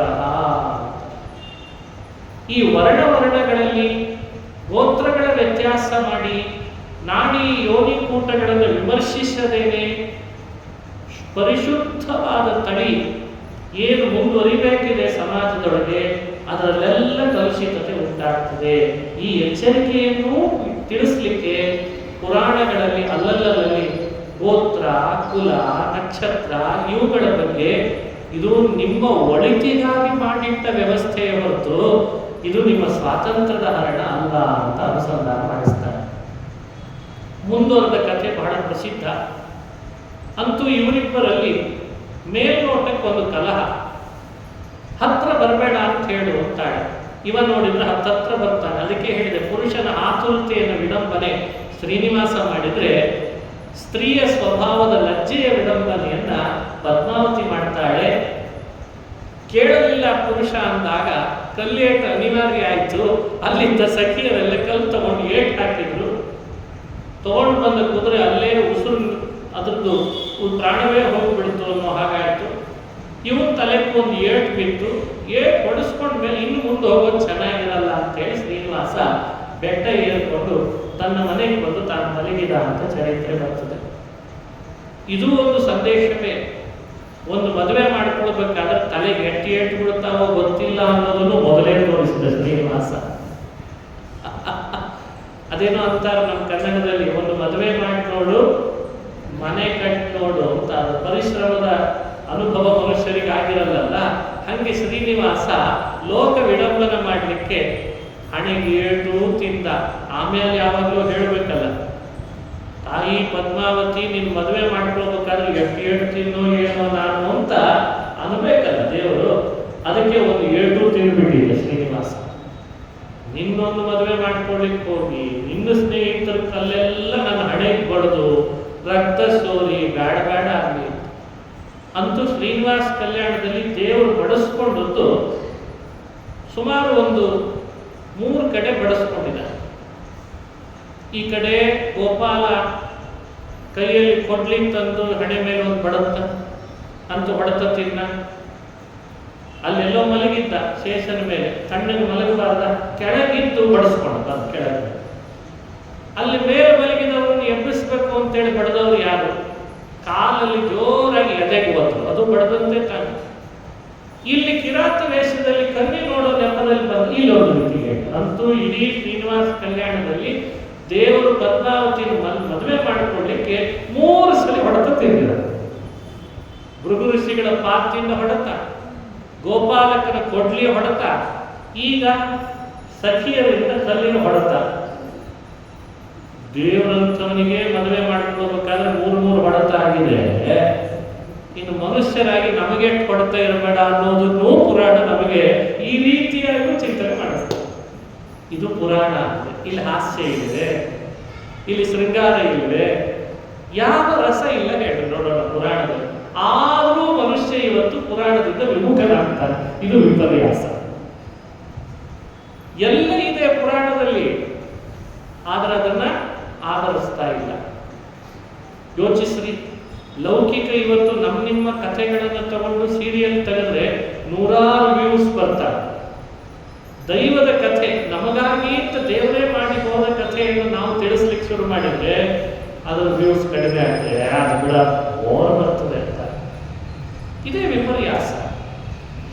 ಶ್ರೀನಿವಾಸ ವಲ್ಮೀಕದಲ್ಲಿ ಬಂದು ಮಲಗಿದ ಮೇಲೆ ಬಕುಲೆ ಷಡ್ವಿಧ ರಸಾಯನ ಮಾಡಿದ್ದೇನಪ್ಪ, ಏಳೋ ಏಳೋ ಅಂತ ಕರಿತಾ ಇದ್ದಾಳೆ, ಎಬ್ಬಿಸ್ತಾ ಇದ್ದಾಳೆ. ಶ್ರೀನಿವಾಸ ಹೇಳ್ತಾ ಇಲ್ಲ. ಎಷ್ಟು ಎಬ್ಬಿಸಿದ್ರು ಹೇಳ್ತಾ ಇಲ್ಲ ಶ್ರೀನಿವಾಸ. ಹಾಸ್ಯಕ್ಕೆ ಹೇಳ್ತಾರೆ, ಈ ನಿಜವಾಗಲೂ ಮಲ್ಕೊಂಡಿರ್ತಾರೆ, ನಿದ್ರೆ ಬಂದಿರ್ತದಲ್ಲ, ಒಂದ್ಸಲಿ ಕೂಗಿದ್ರೆ ಸಾಕು ಎದ್ದು ಬಿಡ್ತಾರೆ. ನಿಜವಾಗ್ಲೂ ನಿದ್ದೆ ಮಾಡೋರು, ಖರೆ ನಿದ್ದೆ ಮಾಡೋರು ಅಂತ ಇರ್ತಾರಲ್ಲ, ಖರೆ ನಿದ್ದೆ ಮಾಡೋರು ಬೇಗ ಹೇಳ್ತಾರೆ. ಈ ನಿದ್ರೆ ಬರದೇನೆ, ನಿದ್ರೆನೇ ಬಂದಿರಲ್ಲ, ಆದ್ರೂ ಮುಸುಕು ಹಾಕ್ಬೋದು, ಆ ಕಡೆ ತಿರ್ಬೋದು ಈ ಕಡೆ ತಿರ್ಬೋದು ಮಾಡ್ತಿರ್ತಾರೆ. ನಿದ್ರೆ ಬಂದಿರಲ್ಲ, ಅವರನ್ನು ಎಬ್ಬಿಸೋದಿದೆಲ್ಲ ಬಹಳ ಕಷ್ಟ. ಈ ನಿದ್ರೆ ಬಂದಿಲ್ಲ ಅವರಿಗೆ, ಇವನಿಗೆ ನಿದ್ರೆ ಬಂದಿಲ್ಲ, ಕಣ್ಣೀರು ಹಾಕ್ತಿದ್ದಾನೆ, ಒಳೊಳಗೆ ಮುಸುಕು ಹಾಕೊಂಡು ಅಳುತ್ತಿದ್ದಾನೆ. ಇವಳು ಎಷ್ಟು ಪ್ರಯತ್ನ ಪಟ್ಟರು ಹೇಳ್ತಾ ಇಲ್ಲ. ಹೀಗೊಂದು ಘಟನೆಯನ್ನ ಪುರಾಣ ನಮ್ಮ ಕಣ್ಣು ಮುಂದೆ ಇಡ್ತದೆ. ಯಾಕೆ ಹೀಗೆ ಮಾಡಿದ ಶ್ರೀನಿವಾಸ? ಇದೇ ಲೋಕ ವಿಡಂಬನ. ದೇವರು ಮಾಡುವ ಈ ಘಟನೆಗಳು ಲೋಕ ವಿಡಂಬನ ಅಂತ ಕರೀತಾರೆ. ಒಂದು ಹೆಣ್ಣನ್ನ ಕಂಡು ಬಂದ ಪುರುಷ ಅವಳೇ ಬೇಕು ಅಂತ ಮನಸ್ಸಿನಲ್ಲಿ ಇಟ್ಟುಕೊಂಡಾಗ ಹೇಗೆ ವರ್ತಿಸಬಹುದು ಅನ್ನೋದನ್ನ ಶ್ರೀನಿವಾಸ ವಿಡಂಬನ ಮಾಡಿ ತೋರಿಸಿದ್ದಂತ. ಅವಳಿಲ್ಲದೆ ನನ್ನ ಬದುಕಿಲ್ಲ, ಅವಳೇ ಬೇಕು ಅಂತ ಮನಸ್ಸಿನಲ್ಲಿ ಇಟ್ಕೊಂಡಿದ್ದಾನೆ. ಈ ಭಾವವ ವಿಡಂಬನೆಯನ್ನು ಪುರಾಣ ತನ್ನ ಶಬ್ದಗಳಲ್ಲಿ ಸೆರೆ ಹಿಡಿದುಕೊಡ್ತದೆ. ನಟನೆಯನ್ನು ಹಾಗೆ ಮಾಡಬೇಕಲ್ವೇ? ಅವನು ಕಪಟ ನಾಟಕ ಸೂತ್ರಧಾರಿ ಅಂತ ಕರೆಸ್ಕೊಳ್ತಾನೆ. ಅಖಿಲಾಂಡ ಕೋಟಿ ಬ್ರಹ್ಮಾಂಡ ನಾಯಕ, ದೇವದೇವೋತ್ತಮ, ದೇವತಾ ಸಾರ್ವಭೌಮ, ಕಪಟ ನಾಟಕ ಸೂತ್ರಾಧಾರ, ಪುರಾಣ ಪುರುಷೋತ್ತಮ ಅಂತ ಕರೀತಾರಲ್ವೇ? ಕಪಟ ನಾಟಕ ಸೂತ್ರಾಧಾರ. ಕಪಟ ನಾಟಕ ಸೂತ್ರಧಾರಿ ಅಂದ್ರೆ ಅರ್ಥ ಏನು? ಮತ್ತೆ ಜಗತ್ತೆಲ್ಲ ಭಗವಂತನನ್ನು ನೋಡಿ ಮೋಹಿತ ಆಗ್ಬೇಕು, ಹಾಗೆ ಮಾಡಿಬಿಡ್ತಾನೆ ಶ್ರೀನಿವಾಸ. ಅವಳು ಏನೆಲ್ಲ ಕೇಳ್ತಾಳೆ, ಉತ್ತರ ಇಲ್ಲ. ಯಾರನ್ನು ನೋಡಿ ಬರ್ತೇನು, ಏನ್ ಮಾಡಿ ಬರ್ತೇನು ಅಂತ ಕೇಳ್ತಾಳೆ ಪಾಪ. ಯಂತ್ರನ, ತಂತ್ರನ, ಮಂತ್ರನ, ಭೂತ ಪ್ರೇತ ಪಿಶಾಚಿನ, ಗಂಧರ್ವ ಕನ್ಯೆಯನ್ನೇನಾದ್ರೂ ನೋಡಿದ್ಯಾ? ಏನ್ ಕೇಳ್ತಾಳೆ, ಯಾವುದಕ್ಕೂ ಉತ್ತರ ಇಲ್ಲ. ಕೊನೆಗೆ ಅವಳೇ ಅಂತ, ನೀ ಯಾರನ್ನೇ ನೋಡಿ ಬಂದಿದ್ರೆ ಹೇಳು, ನಾನೇ ನಿಂತು ಮದುವೆ ಮಾಡಿಸ್ತೇನೆ ಅಂತ ಇತ್ತಂದ್ರೆ ಎತ್ಕೊಂತ. ಅವಳು ಅಷ್ಟು ಹೇಳಿ ಎತ್ತು ಕಾಯ್ತಿದ್ದ ಪಾಪ. ಅಷ್ಟು ಹೇಳಿ ಇತ್ತಂದು ಕೂಡಲೇ ಎತ್ಕೋತ ಶ್ರೀನಿವಾಸ ವಿವರಣೆ ಕೊಟ್ಟ. ನಾನು ನೋಡಿ ಬಂದವಳು ಗಂಧರ್ವ ಕನ್ಯೆ ಅಲ್ಲ, ಋಷಿಕನ್ಯೆ ಅಲ್ಲ, ನಾಗಕನ್ಯೆ ಅಲ್ಲ, ಅಪ್ಸರೆಗಳಲ್ಲ. ನನ್ನನ್ನು ಹೆದರಿಸಲಿಕ್ಕೆ ಅಂತ ಯಾವ ಪ್ರಾಣಿಗಳಿಲ್ಲ, ಪಶುಗಳಿಲ್ಲ, ಪಕ್ಷಿಗಳಿಲ್ಲ, ಪಿಶಾಚಿಗಳಿಲ್ಲ. ನನ್ನ ನಾಮ ಹೇಳಿದ್ರೆ ಎಲ್ಲ ಲೋಕದಲ್ಲಿ ಪಾಪ ಪರಿಹಾರ ಆಗ್ತದೆ, ಭಯ ಪರಿಹಾರ ಆಗ್ತದೆ. ನಾನು ನೋಡಿದ ಕನ್ಯೆ ಅಂತಿಂತವಳಲ್ಲ, ಅವಳು ಸಾಕ್ಷಾತ್ ಅವಳೇ ರಮ ಪದ್ಮಾವತಿ, ಆಕಾಶರಾಜನ ಮಗಳು ಪದ್ಮಾವತಿಯನ್ನು ಕಂಡಿದ್ದೇನೆ. ಅವಳಿಲ್ಲದೆ ನನ್ನ ಜೀವನವೇ ವ್ಯರ್ಥ ಅಂತ ಮಾತುಗಳನ್ನಾಡಿದ ಅಂತ ಪುರಾಣದ ಕಥೆ. ಏನಿದ್ರ ಸಂದೇಶ? ಹ್ಯಾಕ್ ಚಿಂತನೆ ಮಾಡಬಹುದು? ಪುರುಷನ ಮನಸ್ಸಿನಲ್ಲಿ ಬಂದ ಆ ಕನ್ಯೆಯ ಬಗ್ಗೆ ಇರುವ ಸಹಜ ಪ್ರೀತಿ ಅವನನ್ನು ಹೀಗೆ ಮಾತನಾಡಿಸಿತು ಅಂತ ವಿವರಣೆ ಕೊಡ್ತಾರೆ. ಅವಳೇ ನನಗೆ ಬೇಕು ಅಂತ ಶ್ರೀನಿವಾಸ, ಅವಳೇ ಯಾಕೆ ಬೇಕು ಅಂತ ಪದ್ಮಾವತಿ ಯಾಕೆ ಬೇಕು ಅನ್ನೋದಕ್ಕೆ ಬಕುಲೆಗೆ ಹೇಳ್ತಾನೆ. ಹಿಂದೆ ರಾಮಾವತಾರದಲ್ಲಿ ರಾವಣ ಸೀತೆಯನ್ನು ಅಪಹರಿಸ್ಕೊಂಡು ಹೋದ ಅಂತ ಹಿಂದಿನ ಕಥೆ ಹೇಳಲಿಕ್ಕೆ ಶುರು ಮಾಡಿದರು ಶ್ರೀನಿವಾಸ. ಬಹಳ ಪ್ರಸಿದ್ಧ ಕಥೆ. ಸೀತೆಯನ್ನು ಅಪಹರಿಸ್ಕೊಂಡು ರಾವಣ ಹೋದ ಮೇಲೆ ರಾಮ ಸಮುದ್ರಕ್ಕೆ ಸೇತುವೆ ಕಟ್ಟಿ ವಾನರ ಸೈನ್ಯ ಕಟ್ಟಿಕೊಂಡು ಹೋಗಿ ರಾವಣನನ್ನು ಕೊಂದ ಮೇಲೆ ಸೀತೆ ರಾಮನ ಬಳಿಗೆ ಬರ್ತಾಳೆ. ಸೀತೆ ರಾಮನ ಬಳಿಗೆ ಬರುವಾಗ ಯಜ್ಞ ದೀಕ್ಷಿತನಾಗಿರ್ತಾನೆ ರಾಮ, ಇಬ್ಬಿಬ್ರು ಸೀತೆ ಬಂದ್ರಂತೆ. ಅಗ್ನಿ ಪ್ರವೇಶದ ಒಂದು ಸಂದರ್ಭ ಬರ್ತದೆ. ಅದಕ್ಕೂ ಹಿನ್ನೆಲೆಯ ಕಥೆಯನ್ನು ಭಗವಂತ ಹೇಳ್ತಾನೆ. ಇಬ್ಬಿಬ್ರು ಸೀತೆ ಬಂದಾಗ ಸೀತೆ ಯಾರು ಅಂತ. ಆಗ ನಿಜ ಸೀತೆ ಹೇಳ್ತಾಳೆ, ನಾನಲ್ಲ, ಇವಳು ಸೀತೆ ಅಂತ ಸೀತೆ ಪರಿಚಯ ಮಾಡಿಸಿ, ಇವಳು ವೈದೇಹಿ ಅಂತ ಸೀತೆ ವೈದೇಹಿಯನ್ನು ಪರಿಚಯ ಮಾಡಿಸ್ತಾಳೆ. ಬಹಳ ಅದ್ಭುತವಾದ ಕಥೆ ಇದು. ಈ ಸೀತೆ ಮತ್ತು ಸೀತೆ ಪ್ರತಿರೂಪದ ಪರಿಚಯದ ಕಥೆಯನ್ನು ಈ ಪುರಾಣದಲ್ಲಿ ನಾವು ಉಲ್ಲೇಖ ಆದದ್ದು ನೋಡ್ತೇವೆ. ಏನ್ ಚಮತ್ಕಾರ ಇಲ್ಲಿ ಅಂದ್ರೆ, ಯಾವಾಗ ಈ ಇಬ್ರು ಸೀತೆ ಆದ್ರು ಅಂತ ಒಬ್ಬಳೇ ಅಂತ ನಮ್ಮ ಕಲ್ಪನೆ, ಇಬ್ರು ಯಾವಾಗ ಆದ್ರು ಅನ್ನೋದು ಪುರಾಣದ ಸ್ಪಷ್ಟೀಕರಣ ಕೊಡ್ತದೆ. ಅಗ್ನಿದೇವರಿಗೆ ಮಗಳು ಹುಟ್ಟಿದಾಳೆ, ವೈದೇಹಿ ಅಲ್ಲ, ವೇದವತಿ ಅಂತ ಅವಳ ಹೆಸರು. ವೇದವತಿ ಅಂತ ನಾಮಕರಣ ಮಾಡಿದ. ಅವಳು ಇದ್ದದ್ದು ಹೇಗೆ ಅಂದ್ರೆ ಸೀತೆ ಇದ್ದ ಹಾಗೆ ಇದ್ಲಂತ. ಅದು ಅಗ್ನಿದೇವರ ಮಗಳು. ಅವಳು ಲಕ್ಷ್ಮೀದೇವಿನೇ ಮತ್ತೊಂದು ರೂಪದಿಂದ ಹುಟ್ಟಿದಾಳೆ. ರಾವಣ ಅಪಹರಿಸಿಕೊಂಡು ಹೋಗ್ಲಿಕ್ಕೆ ಬಂದ ಸೀತೆಯನ್ನ. ರಾಮ ಅಗ್ನಿದೇವರಿಗೆ ಹೇಳಿ ಹೋಗಿದ್ದಂತೆ, ಅಪ್ಪಿ ತಪ್ಪಿಯು ಯಾರಾದ್ರೂ ಬಂದ್ರೆ ಸೀತೆಯನ್ನು ಬಿಟ್ಕೊಡ್ಬೇಡ. ರಾವಣ ಅಪಹರಿಸ್ಲಿಕ್ಕೆ ಬಂದಾಗ ರಾವಣನ ಹತ್ರ ಅಗ್ನಿ ಮಾತನಾಡಿದ. ಇದು ರಾಮಾಯಣದಲ್ಲಿ ಸ್ಪಷ್ಟ ಕಂಡು ಬರಲ್ಲ ಈ ಕಥೆ, ಈ ಪುರಾಣದಲ್ಲಿ ಇದೆ. ರಾವಣ ರಾಮನನ್ನ ನೀನೇನು ಅನ್ಕೊಂಡಿದ್ದು? ಅವನೇ ಪ್ರಜ್ಞಾವಂತ, ದಡ್ಡನಲ್ಲ. ಯಾರಾದ್ರೂ ಬರ್ಬೋದು ಸೀತೆಯನ್ನು ಅಪಹರಿಸ್ಲಿಕ್ಕೆ ಅಂತ ನನಗೆ ಹೇಳಿ ಹೋಗಿದ್ದಾನೆ. ನೀನ್ ನೋಡಿದ್ರೆ ಸೀತೆಯನ್ನು ಕರ್ಕೊಂಡು ಹೋಗ್ತೇನೆ ಅಂತ ಬಂದಿದೆಯಲ್ಲ, ನೀನ್ ಯಾರನ್ನು ಕರ್ಕೊಂಡು ಹೋಗ್ತಿದ್ದಿ, ಅವಳು ಸೀತೆನೇ ಅಲ್ಲ ಅಂದ್ಬಿಟ್ಟು. ಹೆಂಗಾಗ್ಬಾರ್ದು ರಾವಣನಿಗೆ ಮಾತಾಡಿದ್ರೆ. ಅವ ಕರ್ಕೊಂಡು ಹೋಗ್ಲಿಕ್ಕೆ ಬಂದಿದ್ದಾನೆ, ಒಬ್ಬಳನ್ನ ಕರ್ಕೊಂಡು ಹೊರಟಿದ್ದಾನೆ, ಅವಳು ಸೀತೆ ಅಲ್ಲ ಅಂತ ಅಗ್ನಿ ಹೇಳ್ತಾ ಇದ್ದ. ನಿಜ ಸೀತೆಯನ್ನು ನೋಡಿ ಸೀತೆ ಅಲ್ಲ ಅಂತ ಅಗ್ನಿ ರಾವಣನಿಗೆ ಹೇಳಬೇಕು. ಒಪ್ಲಿಲ್ಲ ರಾವಣ. ಅರೆ ಇವಳಲ್ಲದೆ ಇನ್ಯಾರು? ಅರೆ ಸೀತೆ ನಮ್ಮನೆಯಲ್ಲಿದ್ದಾಳೆ ಅಂತ. ವೇದವತಿ ತನ್ನ ಮಗಳಂತ ತೋರಿಸಿದ್ರೆ ರಾವಣ ಅವಳನ್ನು ನೋಡ್ತಾನೆ, ಇವಳನ್ನು ನೋಡ್ತಾನೆ, ಇವಳನ್ನು ನೋಡ್ತಾನೆ, ಅವಳನ್ನು ನೋಡ್ತಾನೆ. ರಾವಣನಿಗೆ 10 ತಲೆ ಇದ್ರೂ ಕೂಡ ರಾಮನ ಪತ್ನಿ ಸೀತೆ ಯಾರು ಅಂತ ಪತ್ತೆ ಹಚ್ಚಲಿಕ್ಕಾಗಲ್ಲ. 10 ತಲೆ ಇದ್ದು ಏನ್ ಲಾಭ ಬೇಡ, ಸುಮ್ಮನೆ ಹೆಸರು ದಶಾನನ ಅಂತ. ಯೋಚನೆ ಮಾಡಬೇಕಾ ಬೇಡ? ಪುರಾಣ ವಿವರಣೆ ಕೊಡ್ತು. ರಾವಣನಿಗೆ ಇಬ್ಬರ ಮೇಲೆ ವಿಶ್ವಾಸ ಜಾಸ್ತಿ. ಒಂದು ಅಗ್ನಿಯ ಮೇಲೆ, ಮತ್ತೊಂದು ಶಿವನ ಮೇಲೆ. ಅವನು ಶಿವಭಕ್ತ. ಹಾಗಾಗಿ ಇಬ್ಬರ ಮೇಲೆ ವಿಶ್ವಾಸ ಇದ್ದದ್ದಕ್ಕೆ ಅಗ್ನಿ ಆಹುತಿಗಳನ್ನು ಹಾಕಿದಾಗೆಲ್ಲ ಅಗ್ನಿಯಲ್ಲೇ ಹಾಕಬೇಕು. ಬಹಳ ಬಲ ಬರ್ತಾ ಇತ್ತು ರಾಕ್ಷಸರಿಗೆಲ್ಲ, ಅಗ್ನಿಯ ಮೇಲೆ ವಿಶ್ವಾಸ ಮಾಡ್ತಾ ಇದ್ದ.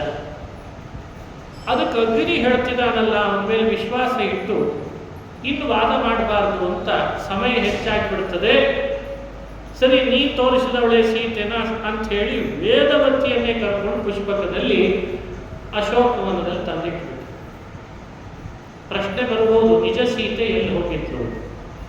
ಹಿರಿಯರು ಹೇಳ್ತಾರೆ, ನಿಜ ಸೀತೆಯನ್ನು ಅಲ್ಲೇ ಬಿಟ್ಟಾಗ ಅವಳು ಅಗ್ನಿಯ ಮನೆಗೆ ಹೋಗಿ ಅಲ್ಲಿನ ಕೈಲಾಸದಲ್ಲಿ ಹೋಗಿ ಶಿವ ಪಾರ್ವತಿಯರ ಸನ್ನಿಧಿಯಲ್ಲಿ ಇದ್ಲಂತೆ. ಬಟ್ ಇದೆಲ್ಲ ರಹಸ್ಯಗಳು ಗೊತ್ತಿದ್ದು ರಾಮಾಯಣ ದರ್ಶನ ಮಾಡಬೇಕು. ನಾನೇನೋ ಬಹಳ ದೊಡ್ಡ ಕನ್ನಡದ ಕವಿ ಅಂತ ಹೇಳಿ ತನ್ನ ಮೂಗಿನ ಮೇರೆಗೆ ಬಂದು ಸೀತೆಯ ಬಗ್ಗೆ, ಲಕ್ಷ್ಮಣನ ಬಗ್ಗೆ, ಊರ್ಮಿಳೆಯ ಬಗ್ಗೆ ಇತಿಹಾಸದ ಪುಟಗಳಲ್ಲಿ ಇಲ್ಲದಿರುವ ಸಂಗತಿಗಳನ್ನ ಬರೆದಿಟ್ರೆ ಇತಿಹಾಸಕ್ಕೆ ಮಾಡುವ ಅಪರಾಧ, ಅಪಚಾರ ಆಗಲ್ವೇ? ಆಮೇಲೆ ಅದಕ್ಕೊಂದು ಸಮಜಾಯಿಷಿ ಕೊಡೋದು. ಮತ್ತೆ ನಾನು ಕವಿ ಆದ್ದರಿಂದ ಕವಿಯ ಸ್ವಾತಂತ್ರ್ಯಕ್ಕನುಗುಣ ರಾಮಾಯಣವನ್ನು ಹೀಗೆ ನಾನು ಬರೆದೆ. ಇದು ಯಾಕೆ ಬೇಕು ನಿಮಗೆ? ನೀವು ನಿಜವಾಗಲೂ ಕಲ್ಪನಾ ಕವಿಗಳಾಗಿದ್ರೆ ನೈಜ ಇತಿಹಾಸವನ್ನು ತಿರಚದೆ ನಿಮಗೆ ಬೇಕಾದ ಬೇರೆಯವರ ವಿಷಯಗಳನ್ನು ಬರಿತಾ ಹೋಗಿ. ಯಾರು ಬೇಡ? ಅದು ಇಲ್ಲ. ರಾಮ ಪ್ರಸಿದ್ಧ ವ್ಯಕ್ತಿ, ಅವನನ್ನು ಎಳ್ಕೊಂಡು ಬರೋದು. ಸೀತೆ ಪ್ರಸಿದ್ಧಳು, ಅವಳನ್ನು ಎಳ್ಕೊಂಡು ಬರೋದು. ತನಗೆ ಬೇಕಾದದ್ದನ್ನೆಲ್ಲ ಅವರಿಬ್ಬರಲ್ಲಿ ಹೇಳಿಸೋದು ಸಮಾಜಕ್ಕೆ. ಆಮೇಲೆ ಹೀಗೆ ಯಾಕ್ರೆ ಹೆಸರಿಡುವಾಗ ರಾಮ ಅಂತ ರಾಮನ ಕಥೆ ಅಂತ ಇಡೋದು. ಹೀಗೆ ಯಾಕೆ ಮಾಡ್ತೀರಿ ನೀವು? ರಾಮಾಯಣದೊಳಗೆ ಇದು ಇಲ್ಲಲ್ಲ ಅಂದ್ರೆ ಕವಿಯ ಸ್ವಾತಂತ್ರ್ಯ, ಅದನ್ನು ನೀವು ಪ್ರಶ್ನೆ ಮಾಡುವಾಗಿಲ್ಲ. ಬಹಳ ಯೋಚನೆ ಮಾಡಬೇಕು ಇದನ್ನು ಪ್ರಜ್ಞಾವಂತರು. ನಿಜ ಸೀತೆ ಆಗ ಅಲ್ಲಿದ್ದವಳು ಅಂತ ಪುರಾಣಗಳು ಸ್ಪಷ್ಟೀಕರಣ ಕೊಟ್ಟಿದ್ದಾವೆ. ಆಮೇಲೆ ಸೀತೆ ಆಗ ಕಂಡು ಬದಲಂತ. ರಾಮ ಸರ್ವಜ್ಞನಾದ್ರು ಕೇಳಿದ್ನಂತೆ ಸೀತೆ ಇವಳು ಇಷ್ಟು ದಿವಸ ಎಲ್ಲಿದ್ರು? ಇಲ್ಲ, ನಾನು ಪಾರ್ವತಿ ಶಿವನ ಸನ್ನಿಧಿಯಲ್ಲಿದ್ದವಳು, ಇವಳೇ ರಾವಣ ಕೊಟ್ಟ ಕಿರುಕುಳ ಎಲ್ಲ ಅನುಭವಿಸಿ ನನ್ನ ಸೇವೆ ಮಾಡಿದವಳು ಅಂತ ಹೇಳ್ತಾಳೆ. ರಾಮ, ನೀನು ನನ್ನನ್ನು ವಿವಾಹ ಮಾಡಿಕೊಂಡಂತೆ ನನ್ನ ಸೇವೆ ಮಾಡಿದಂಥ ವೇದವತಿಯನ್ನೂ ವಿವಾಹ ಮಾಡಿಕೊಂಡು ಹಠ ಹಿಡಿದು ಸೀತೆ. ರಾಮ ಹೇಳ್ದ, ಏಕಪತ್ನಿ ವ್ರತಸ್ಥೋಹಂ ಬಹುನಾಂ ವರದೋಸ್ಮಿ ಚ. ದ್ವಾಪರದಲ್ಲಿ ಬಹುಪತ್ನಿಯರಾಗಿರ್ತೇನಾದರೂ ಬಹಳ ಜನರಿಗೆ ವರ ಕೊಟ್ಟಿದೆ. ಈಗ ನಾನು ರಾಮನಾದಾಗ ಏಕಪತ್ನಿ ವ್ರತಸ್ಥನಾಗಿದ್ದೇನೆ, ಸಂಕಲ್ಪ ಮಾಡಿದ್ದೇನೆ. ಹಾಗಾಗಿ ಈಗೂ ಇಲ್ಲ, ದ್ವಾಪರದಲ್ಲಿಯೂ ಇಲ್ಲ. ಕಲಿಯುಗ 28ನೇ ಕಲಿಯುಗ ಬಂದಾಗ ಇವಳನ್ನು ನಿನ್ನ ಮಾತಿನಂತೆ ವಿವಾಹ ಮಾಡಿಕೊಳ್ತೇನೆ ಅಂತ ಮಾತು ಕೊಟ್ಟಿದ್ದ. ಆ ಮಾತಿಗೆ ಅನುಗುಣವಾಗಿ ಅವಳೇ ಈಗ ವೇದವತಿ ಆಕಾಶರಾಜನ ಮಗಳಾಗಿ ಜನ್ಮ ತಳೆದಿದ್ದಾಳೆ. ವರ ಪೂರ್ಣ ಮಾಡಬೇಕು ಅನ್ನೋ ಕಾರಣಕ್ಕೆ ಅವಳನ್ನು ವಿವಾಹ ಮಾಡಿಕೊಳ್ಬೇಕಾಗಿದೆ ಅಂತ ಶ್ರೀನಿವಾಸ ತನ್ನ ಅಮ್ಮನಿಗೆ ಕನ್ಯೆ ಪರಿಚಯ ಹೀಗೆ ಮಾಡಿಸಿದ ಅಂತ ಪುರಾಣ ಹೇಳ್ತಾರೆ. ಯೋಚಿಸಬೇಕಾದ ಸಂಗತಿ ಬಹಳ ಇದೆ. ವಿವಾಹದ ಹಿಂದೆ ಶ್ರೀನಿವಾಸ ಲೋಕಕ್ಕೆ ಸಂದೇಶ ಕೊಡ್ತಿದ್ದಾನೆ. ಈ ಕಥೆಯ ಹಿಂದೆ ಒಂದು ಸಂದೇಶ ಏನಿದೆ? ಭಗವಂತ ಅವಳು ಬಹಳ ಸುಂದರಳಾಗಿದ್ದಾಳೆ, ನೋಡ್ಲಿಕ್ಕೆ ಬಹಳ ಚೆಲುವಿ, ಎಂಥ ಬಣ್ಣ ಅವಳದು, ಲೋಕದಲ್ಲಿ ಅಂಥ ಕನ್ಯೆನೇ ಹುಟ್ಟಿಲ್ಲ ಇದುವರೆಗೂ, ಈಗ ತಾನೇ ಹೇಳ್ತಾರೆ ಸಾಮಾನ್ಯವಾಗಿ. ಈಗ ಕನ್ಯೆಯ ಬಗ್ಗೆ ಅವಳೇ ಯಾಕಬೇಕು ಅಂತ ಕೇಳಿದರೆ ಶ್ರೀನಿವಾಸ ಏನ್ ಮಾಡಿದ? ಹಿಂದಿರುವ ಪುರಾಣದ ಕಥೆಯನ್ನು ಹೇಳಬೇಕು. ಈ ಥರದೊಂದು ಅಂಶವನ್ನು ನಮಗೆ ಸಂದೇಶವಾಗಿ ಕೊಡ್ತದೆ. ಯಾವುದೇ ಕನ್ಯೆ, ಯಾವುದೇ ವರ, ಇಬ್ಬರಲ್ಲಿ ವಿವಾಹ ಆಗುವುದರ ಹಿಂದೆ ಬಹಳ ಜನ್ಮಗಳ ಒಂದು ದೊಡ್ಡ ಸಂಬಂಧ ಇದೆ ಅನ್ನೋದನ್ನು ಜಗತ್ತಿಗೆ ತಿಳಿಸಬೇಕಾಗಿದೆ. ವಿವಾಹದ ಹಿಂದೆ ಇಷ್ಟೆಲ್ಲ ಸಂಬಂಧ ಇರ್ತದೆ, ಜನ್ಮ ಜನ್ಮಗಳು. ಋಣಾನುಬಂಧ ರೂಪೇಣ ಪಶುಪತಿ ಸುತಾದಯ ಅಂತ ಒಬ್ಬ ಹಿರಿಯರ ಮಾತು. ಇವಳಿಗೆ ಇವನೇ ಪತಿ, ಇವಳಿಗೆ ಇವಳೇ ಪತ್ನಿ ಅನ್ನೋ ವ್ಯವಸ್ಥೆ ಏನಿದೆ ಇದು ಆಕಸ್ಮಿಕ ಅಲ್ಲ. ಇದನ್ನು ಯಾವ ಕಾರಣಕ್ಕೂ ನೀವು ಆಕ್ಸಿಡೆಂಟ್ ಅಂತ ತಿಳಿಬೇಡಿ. ಏನಾಯ್ತು ಹಾಗೆನ ನೋಡಿ, ಹೇಗಿತ್ತು ಭಾರತೀಯ ವ್ಯವಸ್ಥೆಗಳೆಲ್ಲ ಹಿಂದೆ, ಅದನ್ನು ಯಾಕಷ್ಟು ಅಶ್ರದ್ಧೆ ಮಾಡಿ ಹೇಳ್ತೀರಿ? ಈ ರೀತಿ ವಿವರಣೆ ಕೊಡ್ತದೆ. ಯಾವುದೋ ಜನ್ಮ, ಯಾವುದೋ ಯುಗ, ಯಾವಾಗಲೋ ಇದ್ದ ಸಂಬಂಧವನ್ನು ಶ್ರೀನಿವಾಸ ತಮ್ಮ ಅಮ್ಮನಿಗೆ ಪರಿಚಯ ಮಾಡಿ ಹೇಳಿಸ್ತಾನೆ. ನೋಡು, ನನಗೆ ಈಗ ಮಾತು ಕೊಟ್ಟದ್ದಕ್ಕೆ ಮದುವೆ ಮಾಡಿಕೊಳ್ಬೇಕಾಗಿದೆ, ಅದಕ್ಕೆ ನಾನು ಅವಳನ್ನು ಅಪೇಕ್ಷೆ ಪಡ್ತಿದ್ದೇನೆ ಅಂತ.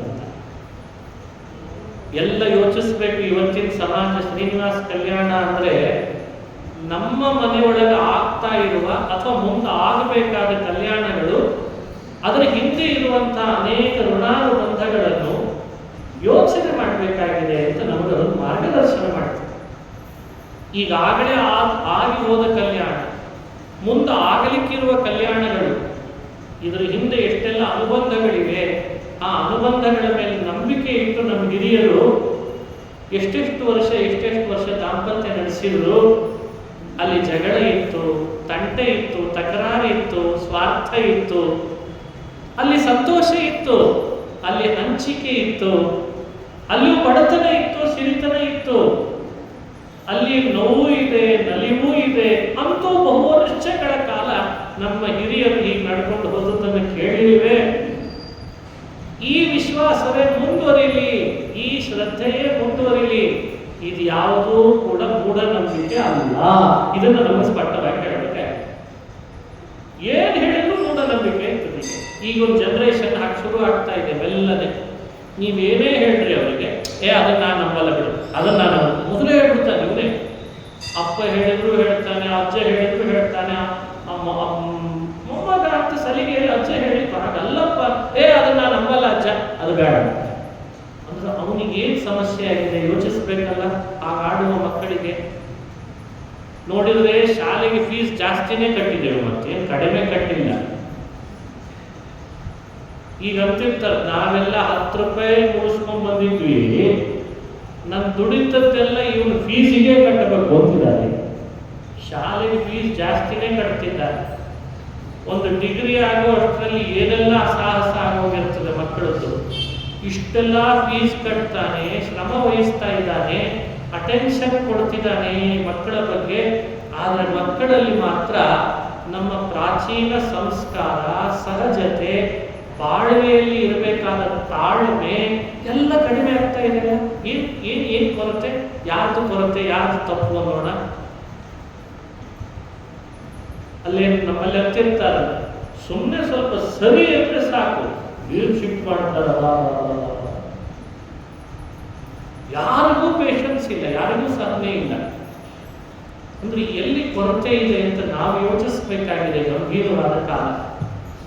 ಅಂದಿನ ಶ್ರೀನಿವಾಸ ಮುಂದಿನ ಪೀಳಿಗೆಗೆ ತನ್ನ ಅದ್ಭುತವಾದ ಮಾತಿನಿಂದ ಈ ಅನುಬಂಧಗಳ ಮೇಲೆ ವಿಶ್ವಾಸ ಇಟ್ಟು ಕಲ್ಯಾಣ ಮಾಡಿಕೊಡ್ರಿ, ಈ ಅನುಬಂಧಗಳನ್ನು ನಂಬಿ ಕಲ್ಯಾಣ ಮಾಡಿಕೊಡ್ರಿ, ಋಣಾನುಬಂಧಗಳನ್ನು ನಂಬಿ ಕಲ್ಯಾಣಕ್ಕೆ ಕಾಲಾರ್ಪಣೆ ಮಾಡ್ರಿ, ಅಂದ್ರೆ ನಿಮ್ಮ ಬದುಕು ಹಸನಾಗಿರ್ತದೆ. ಇವುಗಳನ್ನು ಗಾಳಿ ತೂರಿ ನಾಸ್ತಿಕರಾಗಿ ಮಾಡಬೇಡಿ. ಇದೆಲ್ಲ ಯೋಚನೆಗಳು ಇಲ್ಲಿ ಪುರಾಣದಲ್ಲಿ ಕಂಡು ಬರ್ತವೆ. ಆಮೇಲೆ ಪದ್ಮಾವತಿಗೆ ವಹಿಸಿದ, ಅವಳೇ ಹೇಳಿದ್ಲಂತೆ, ನಾನೇ ಈಗ ಹೋಗಿ ಆಕಾಶರಾಜನ ಮಗಳನ್ನ ಕೇಳೇ ಬರ್ತೇನೆ ಅಂತ. ಅದಕ್ಕೆ ಶ್ರೀನಿವಾಸ, ನೀನೇ ಹೋಗ್ಬೇಕು, ಆದ್ರೆ ಹ್ಯಾಗ್ ಹೋಗ್ಬೇಕು ಅಂತ ನಾ ಹೇಳ್ಕೊಡ್ತೀನಿ. ಮತ್ತೆ ಹ್ಯಾಗ್ ಹೋಗ್ಬೇಕು? ನಿನಗೆ ಒಂದು ಕುದುರೆ ಕೊಟ್ಟು ಕಳಿಸ್ತೇನೆ, ನೀ ಕುದುರೆ ಮೇಲೆ ಕೂಡು. ಹೋಗುವಾಗ ನಿನ್ನ ಮಗನಿಗೆ ಕಲ್ಯಾಣ ಆಗ್ಬೇಕು ಅಂದ್ರೆ ವಿಘ್ನಗಳು ಜಾಸ್ತಿ, ಬರದಂತೆ ನೀನು ದೇವರನ್ನು ಪ್ರಾರ್ಥಿಸ್ಕೊಂಡು ಹೋಗು ಅಂತಂದ. ಪರ್ವತದಿಂದ ಕೆಳಗಿಳಿದು ಕೂಡಲೇ ಕಪಿಲ ತೀರ್ಥ ಬರ್ತದೆ.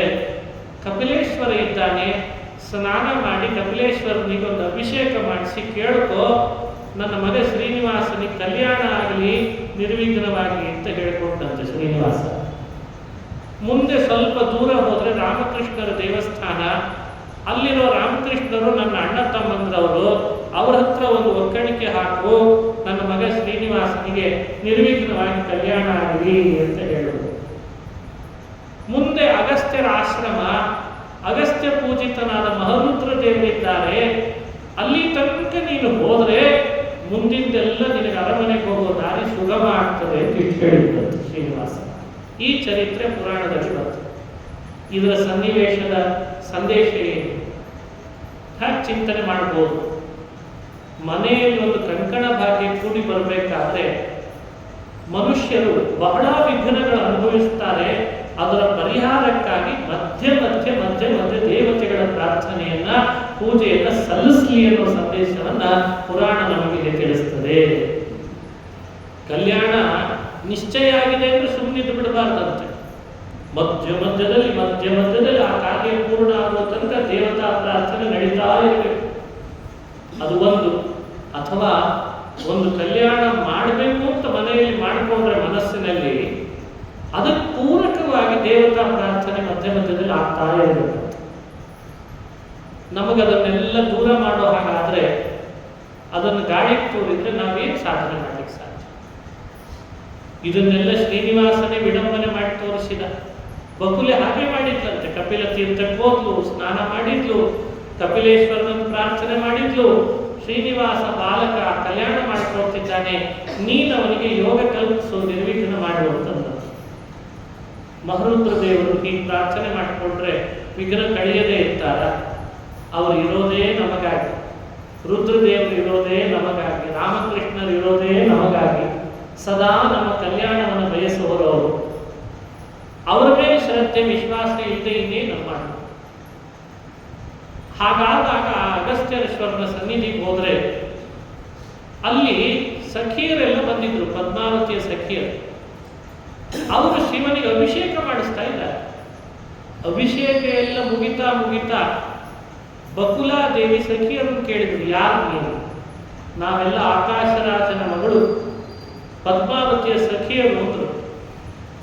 ಅವರು ಕೇಳಿದ್ರು, ನೀನು ಯಾರ? ಬಕುಲೆ ಅಂತ. ಬಕುಲ ಅಂತ ನನ್ನ ಹೆಸರು, ನಾನು ಕಾರ್ಯಕ್ಕಾಗಿ ಕೆಳಗಿಳಿದು ಬಂದೆ ಬೆಟ್ಟದಿಂದ, ನೀವು ಸಿಕ್ಕ್ರಿ, ಬಹಳ ಸಂತೋಷ ಆಯಿತು, ಅಭಿಷೇಕ ಮಾಡಿಸ್ಲಿಕ್ಕೆ ಯಾಕೆ ಬಂದಿದ್ರಿ, ಏನು ಕಾರಣ? ಸಖಿಯರ ಕಥೆ ಹೇಳಿದ್ರಂತ. ಇಲ್ಲ, ನಾವೆಲ್ಲ ಪದ್ಮಾವತಿ ಒಟ್ಟಿಗೆ ಹೂತೋಟಕ್ಕೆ ಹೋಗಿದ್ವಿ. ಒಬ್ಬ ಪುರುಷ ಕಂಡ, ಬಹಳ ಸುಂದರನಿದ್ದ. ಅವನನ್ನು ನೋಡಿ ಬಂದಾಗಲಿಂದ ನಮ್ಮ ರಾಜಕುಮಾರಿ ಪದ್ಮಾವತಿ ಕಣ್ಣೇ ತೆಗಿತಾ ಇಲ್ಲ, ಮೂರ್ಛೆ ಬಿದ್ದುಬಿಟ್ಟಿದ್ದಾಳೆ. ಎಷ್ಟು ವೈದ್ಯೋಪಚಾರ ಮಾಡಿದರೂ ಕಣ್ಣು ತೆಗಿಲಿಲ್ಲ. ದೇವಲೋಕದಿಂದ ಬೃಹಸ್ಪತ್ಯಾಚಾರ್ಯನ ಕರೆಸಿದ ಆಕಾಶ ರಾಜ ಅವರು ಕನ್ಯೆಗಾದಂತಹ ಸ್ಥಿತಿಗತಿಗಳನ್ನೆಲ್ಲ ಅರಿತು ಶಿವನಿಗೆ ಅಭಿಷೇಕ ಮಾಡಿಸ್ಕೊಂಡು ಬರ್ರಿ, ಅವಳ ಮನಸ್ಸಿನ ವ್ಯಥೆ ಪರಿಹಾರ ಆಗ್ತದೆ ಅಂತ ಹೇಳಿದ್ದಾರೆ. ಯಾಕಂದ್ರೆ ಇದು ಮನಸ್ಸಿಗೆ ಸಂಬಂಧಪಟ್ಟ ಕಾಯಿಲೆ ಅಂತ ಹೇಳಿದ್ರಂತೆ. ಎಲ್ಲದಕ್ಕೂ ಒಂದೇ ಪರಿಹಾರ ಅಂತಿರಲ್ಲ, ಆ ರೋಗಕ್ಕೊಂದು ಪ್ರತ್ಯೇಕ ವ್ಯವಸ್ಥೆ ಇರ್ತದೆ. ಇದು ಮನಸ್ಸಿನ ಕಾಯಿಲೆ ಅಂತಂದ್ರೆ ಬೃಹಸ್ಪತ್ಯಾಚಾರ. ಅದಕ್ಕೆ ಆಕಾಶ ರಾಜ ನಮ್ಮನ್ನ ಮನಸ್ಸಿನ ದೇವತೆ ಮಹರುದ್ರರು, ಆ ಮಹರುದ್ರ ದೇವರ ಅಭಿಷೇಕ ಮಾಡಲಿಕ್ಕೆ ಅಂತ ಕಳಿಸಿಕೊಟ್ಟಿದ್ದಾನೆ, ಅದಕ್ಕೆ ಬಂದಿದ್ದೇವೆ ಅಂತ. ಈ ಸಂದರ್ಭವನ್ನು ಪುರಾಣ ನಮ್ಗೆ ಹೇಳುವುದರ ಉದ್ದೇಶ ಏನು? ಮಹರುದ್ರ ದೇವರು ಮನಸ್ಸಿಗೆ ದೇವತೆ, ಆ ತತ್ವ ನಮಗೆ ನಿಶ್ಚಯ ಮಾಡಿಸ್ಬೇಕಾಗಿದೆ. ಮನೆಯಲ್ಲಿ ಆಗುವ ಹೆಣ್ಣಿನ ಮನಸ್ಸು, ಆ ಮನಸ್ಸಿನಲ್ಲಾಗುವ ತುಮುಲ, ಸಂಶಯ ಅಥವಾ ಇನ್ನೇನೋ ಪ್ರೇಮ, ಕಾಮ, ಎಲ್ಲದರ ಹಿಂದೆ ಯಾರಿರ್ತಾರೆ? ರುದ್ರದೇವರು ಇರ್ತಾರೆ. ಅವರು ಹ್ಯಾಕ್ ಪ್ರೇರಣೆ ಮಾಡ್ತಾರೆ, ಮನಸ್ಸು ಆಗ ಓಡಾಡ್ತಾರೆ. ಇದರ ಹಿನ್ನೆಲೆಯಲ್ಲಿ ನಾವು ಅನುಸಂಧಾನ ಮಾಡಬೇಕು. ಯಾರ್ಯಾರು ಎಲ್ಲೆಲ್ಲಿ ಯಾವ್ಯಾವ ರೀತಿ ಮನಸ್ಸಿನ ತುಮುಲಕ್ಕೆ ಒಳಗಾಗಿರ್ತಾರೆ, ಅದರದ್ದು ಪರಿಹಾರಕ್ಕೆ ಒಂದು ಸಲ ಶಿವನಿಗೆ ಅಭಿಷೇಕ ಮಾಡಿಸಿದರೆ ಆಯ್ತು. ಮಹರುದ್ರದೇವರು ಸ್ಮರಣೆ ಮಾಡಿದ್ರು ಎಷ್ಟೋ ಮಹತ್ವ ಇದೆ. ಶಿವ ಶಿವೇತಿ ಶಿವೇತಿ ಶಿವೇತಿ ವೈ ಭವ ಭವೇತಿ ಭವೇತಿ ಭವೇತಿ ವಾ ಮೃಡ ಮೃಡೇತಿ ಮೃಡೇತಿ ಮೃಡೇತಿ ವೈ ಹರ ಹರೇತಿ ಹರೇತಿ ಹರೇತಿ ವಾ. ಎರಡೇ ಅಕ್ಷರ, ಶಿವ ಶಿವ ಶಿವ ಶಿವ, ಭವ ಭವ ಭವ ಭವ, ಹರ ಹರ ಹರ ಹರ, ಮೃಡ ಮೃಡ ಮೃಡ ಮೃಡ. ಎರಡು ಅಕ್ಷರ. ನಾಮ ಹೇಳಿದ್ರೆ ಸಾಕು, ನಾಮ ಹೇಳಿದ್ರೆ ಸಾಕು, ಮನಸ್ಸಿನಲ್ಲಿರೋ ತುಮುಲ ಪರಿಹಾರ ಆಗುತ್ತೆ. ಇನ್ನು ಅಭಿಷೇಕ, ಇನ್ನು ರುದ್ರವನ್ನೇ ಹೇಳಿ ಪಾರಾಯಣ, ಇನ್ನು ರುದ್ರನಿಗೆ ಇರುವ ರುದ್ರ ಗಾಯತ್ರಿಯನ್ನು ಹೇಳಿ ತತ್ಪುರುಷಾಯ ವಿದ್ಮಹಿ ಗಾಯತ್ರಿಯನ್ನು ಹೇಳಿ ಮಾಡುವಂತಹ ವಿಶೇಷ ಎಲ್ಲವೂ ಫಲಪ್ರದವಾಗುತ್ತೆ. ಯಾವುದು ನಿಷ್ಫಲವಲ್ಲ. ಇದು ನಮಗೆ ಕೊಡುವ ತಿಳುವಳಿಕೆ ಪುರಾಣ. ಅಭಿಷೇಕ ಎಲ್ಲ ಆಯಿತು, ನೀವು ಹೇಗಿದ್ರು ಶಿವನ ಅಭಿಷೇಕ ಮಾಡಿಸಿ ತಗೊಂಡು ಹೋಗ್ತಿದ್ರಿ ಪ್ರಸಾದ, ನಾನು ನಿಮ್ಮೊಟ್ಟಿಗೆ ಬರ್ತೀನಿ, ಆಕಾಶರಾಜನ ಹೆಂಡತಿಯನ್ನು ಭೇಟಿ ಆಗಬೇಕಾಗಿದೆ ಅಂತ ಬಗುಲೆ ಅವರ ಜೊತೆಗೆ ಸೇರಿಕೊಂಡಂತ. ಇದಕ್ಕೇನಂತಾರೆ? ದೈವಯೋಗ ಅಂತ ಕರೀತಾರೆ. ಮನುಷ್ಯನ ಪ್ರಯತ್ನದ ಹಿಂದೆ ದೈವ ಸಾಥ್ ಕೊಡ್ಲಿಕ್ಕೆ ಶುರು ಮಾಡಿತು ಅಂದ್ರೆ ಆ ಕೆಲಸ ಆಗೇ ಆಗ್ತದೆ. ಸ್ವಲ್ಪ ತಡ ಆಗ್ಬೋದು, ಸ್ವಲ್ಪ ತಡ ಆಗ್ಬೋದು ಅಂಥೇಳಿ ಮನುಷ್ಯ ಕೈ ಬಿಡಬಾರ್ದು. ಇದು ನಮಗೆ ಕೊಡುವ ತಿಳುವಳಿಕೆ. ಎಷ್ಟು ಸಲೀಸಾಗಾಯ್ತು ನೋಡ್ರಿ ಅವಳಿಗೆ ಕೆಲಸ. ಆಕಾಶರಾಜನ ಅರಮನೆ ತನಕ ಹೋಗುವ ಅವಳಿಗೆ ಆಯಾಸವೇ ಇಲ್ಲ, ಅವ್ರ ಜೊತೆಗೇ ಬರ್ಬೋದು. ಆಶ್ಚರ್ಯದ ಸಂಗತಿಯನ್ನು ಪುರಾಣ ಹೇಳ್ತದೆ. ಈ ಬಕುಲೆ ಹೋಗಿ ಶಿವನ ದೇವಸ್ಥಾನದಲ್ಲಿ ಕುಳಿತು ಅಭಿಷೇಕ ಎಲ್ಲ ಭಕ್ತಿಯಿಂದ ನೋಡಿ, ಅವರನ್ನು ಮಾತಾಡಿಸಿ, ಅವರೊಟ್ಟಿಗೆ ಸಖ್ಯ ಬೆಳೆಸಿ, ಅವಳು ಆಕಾಶರಾಜನ ಮನೆಗೆ ಬರುವಷ್ಟು ಸಮಯ ಇತ್ತಲ್ಲ, ಅಷ್ಟರಲ್ಲಿ ಶ್ರೀನಿವಾಸ ಮತ್ತೊಂದನ್ನು ಆಲೋಚಿಸಿದ್ದ ಅಂತದೆ ಪುರಾಣ. ಆ ಆಲೋಚನೆ ಬಹಳ ಅದ್ಭುತ. ದೇವರು ಅಂತಾನೆ ಶ್ರೀನಿವಾಸ, ಇಂಥ ಕಲ್ಯಾಣದ ದೊಡ್ಡ ಕಾರ್ಯದಲ್ಲಿ ಒಬ್ಬಳನ್ನೇ ನಾವು ಕಳಿಸಿಕೊಟ್ರೆ ಕೆಲಸ ಆಗ್ಲಿಕ್ಕಿಲ್ಲ ಅಂತ ಶ್ರೀನಿವಾಸ. ಆಗ್ಲಿಕ್ಕಿಲ್ಲ ಅಂದ್ರೆ ಹಾಗೇ ಆಗ್ತದೆ ಅಂತಿಲ್ಲ ಅಂತ ಅರ್ಥ. ಲೋಕಕ್ಕೆ ಸಂದೇಶ. ಏಕಪುತ್ರೋ ಹ್ಯಪುತ್ರಸ್ತು ಏಕನೇತ್ರೋಹ್ಯನೇತ್ರಕಃ ಸ್ತ್ರೀಭಿಶ್ಚಯತ್ ಕೃತಂ ಕಾರ್ಯಂ ತತ್ಕಾರ್ಯಂ ಫಲಪ್ರದಂ. ಪುರಾಣದ ಮಾತು ಎಲ್ಲ ಸುಭಾಷಿತ ಇದ್ದ ಹಾಗೆ. ಒಂದು ಕಣ್ಣು ಕಣ್ಣಲ್ಲ, ಒಬ್ಬನೇ ಮಗ ಮಗನಲ್ಲ. ಹಾಗೆ ಕೇವಲ ಹೆಣ್ಣು ಯಾವುದೋ ಕೆಲಸವನ್ನು ಮಾಡ್ತೇನೆ ಅಂತ ಹೋಗ್ತಾಳೆ, ಪುರುಷನ ಸಹಾಯ ಇಲ್ಲದೆ ಅದು ಪೂರ್ಣ ಫಲ ಕೊಡುತ್ತದೆ ಅಂತಿಲ್ಲ. ಪುರುಷನಿಗೂ ಅಷ್ಟೇ, ಇವನು ಯಾವುದೋ ಕೆಲಸ ಮಾಡ್ಲಿಕ್ಕೆ ಹೋಗ್ತಾನೆ, ಹೆಣ್ಣಿನ ಸಹಾಯ ಇಲ್ಲದೆ ಭಾರೀ ಮಾಡ್ತೇನೆ, ಅದು ಪೂರ್ಣ ಫಲ ಕೊಡೋದು.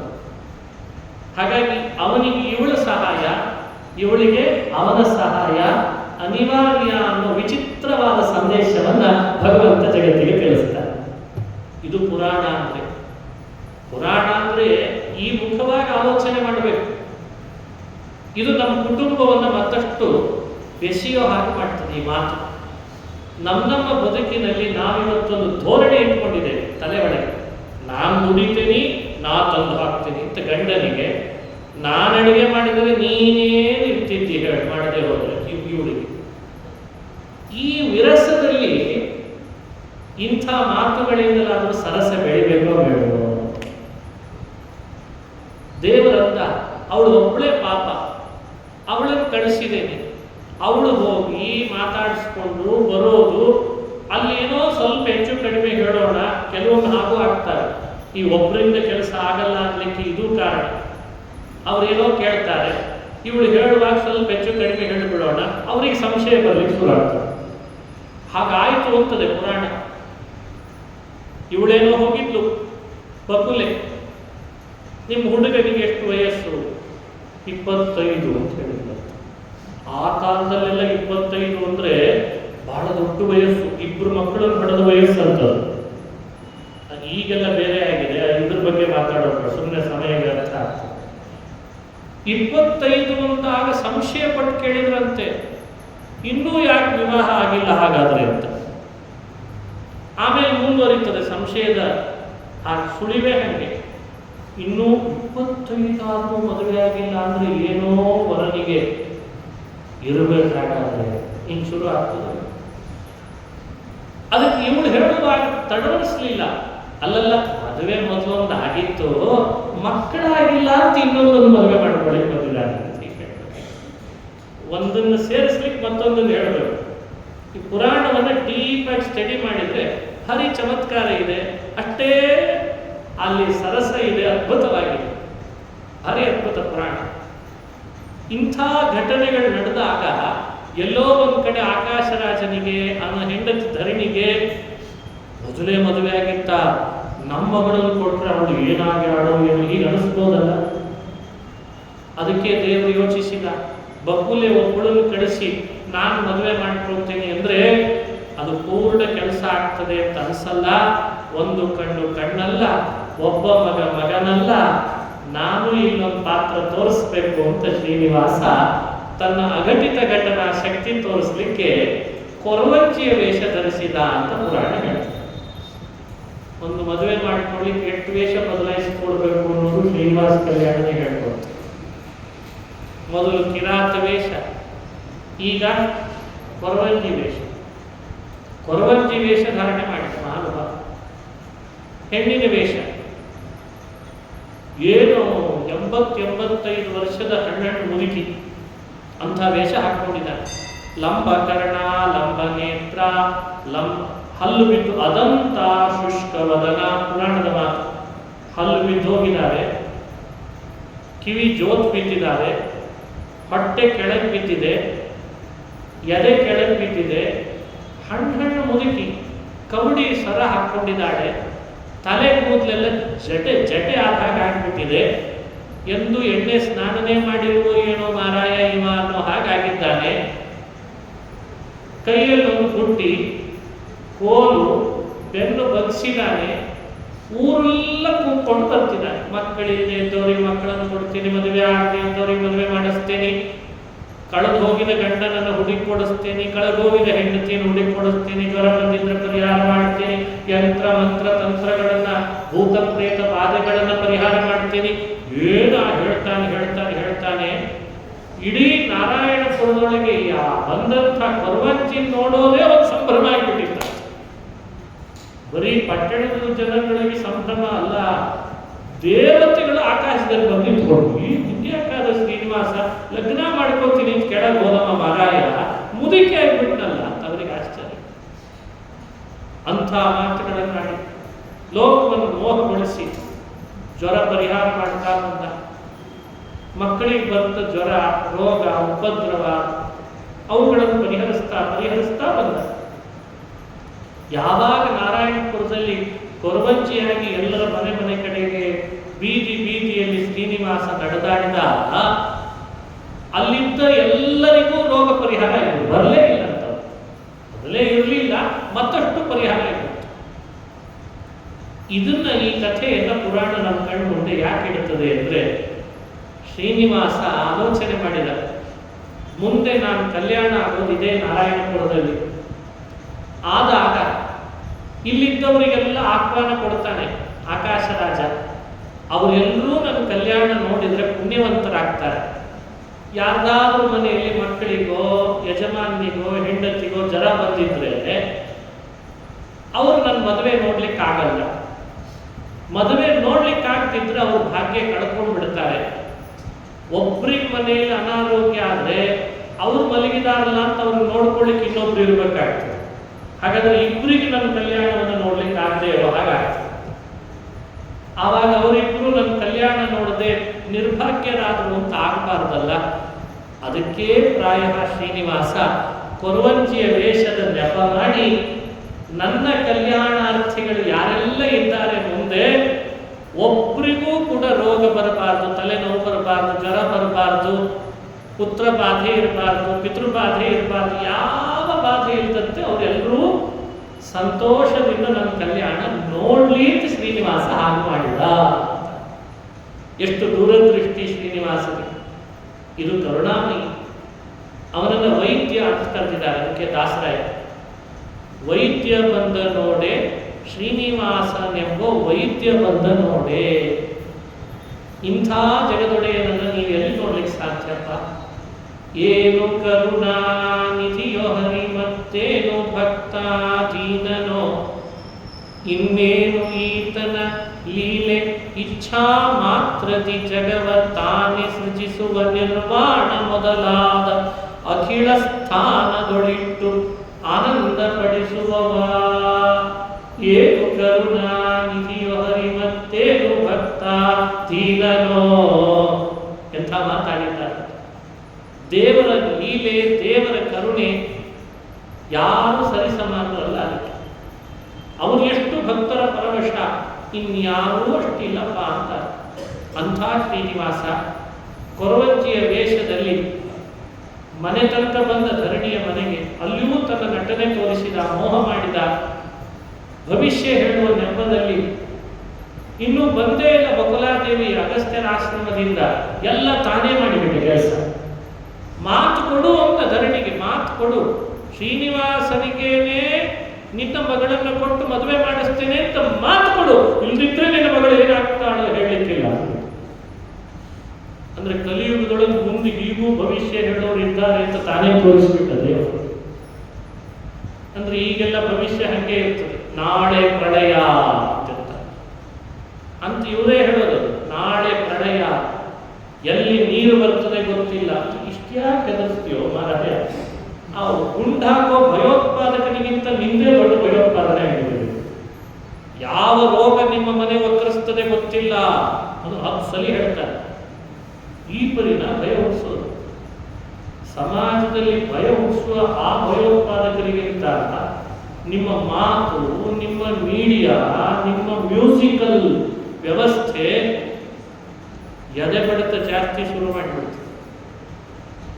ಇದನ್ನು ಮೊದಲೇ ತೋರಿಸಿದ್ದ ಶ್ರೀನಿವಾಸ ಭಾರಿ ಅದ್ಭುತ. ಅವನು ತನ್ನ ಪುರಾಣದ ಕಥೆಗಳ ಮೂಲಕ ಸಮಾಜದ ಅಂಕು ಡಂಕುಗಳನ್ನೆಲ್ಲ ಎತ್ತಿ ಎತ್ತಿ ಹಿಡಿತಾನೆ ದೇವರು. ಎಲ್ಲರ ಪರಿಹಾರ ಮಾಡಿದ ರೋಗ ರುಜಿನಗಳನ್ನು. ಪದ್ಮಾವತಿ ಅವಳನ್ನೇ ಕನ್ಯಾದಾನ ಮಾಡಿ ಕೊಡಬೇಕು ಅಂತ ಒಪ್ಪಿಸಿಬಿಟ್ಟ ಧರಣಿಯ ಕೈಯಲ್ಲಿ, ಮಾತೇ ಕೊಟ್ಬಿಟ್ಲು ಅವಳು. ಆಕಾಶರಾಜನಿಗೆ ಆಮೇಲೆ ಹೇಳ್ತಾಳೆ, ಕೊರವಂಜಿ ಹೊರಟಾಯ್ತು.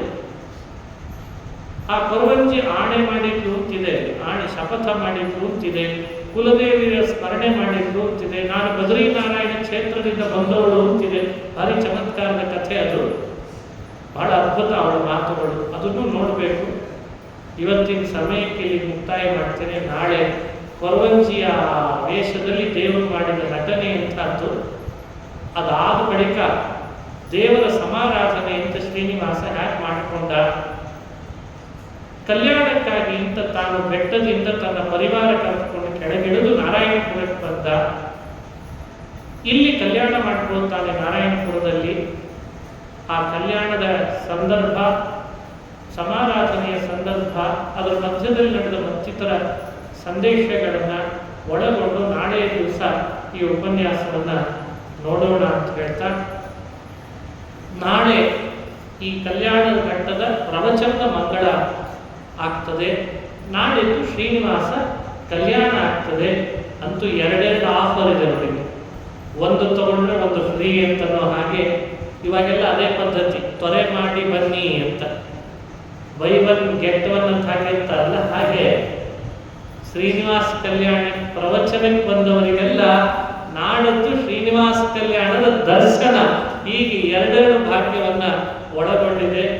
ನಾಳೆ ಕಲ್ಯಾಣದ ಪ್ರವಚನದಲ್ಲಿ ಭಾಗವಹಿಸೋಣ ಅಂತ ಹೇಳ್ತಾ ಶ್ರೀ ಕೃಷ್ಣಾರ್ಪಣಮಸ್ತು. ಹರಯೇ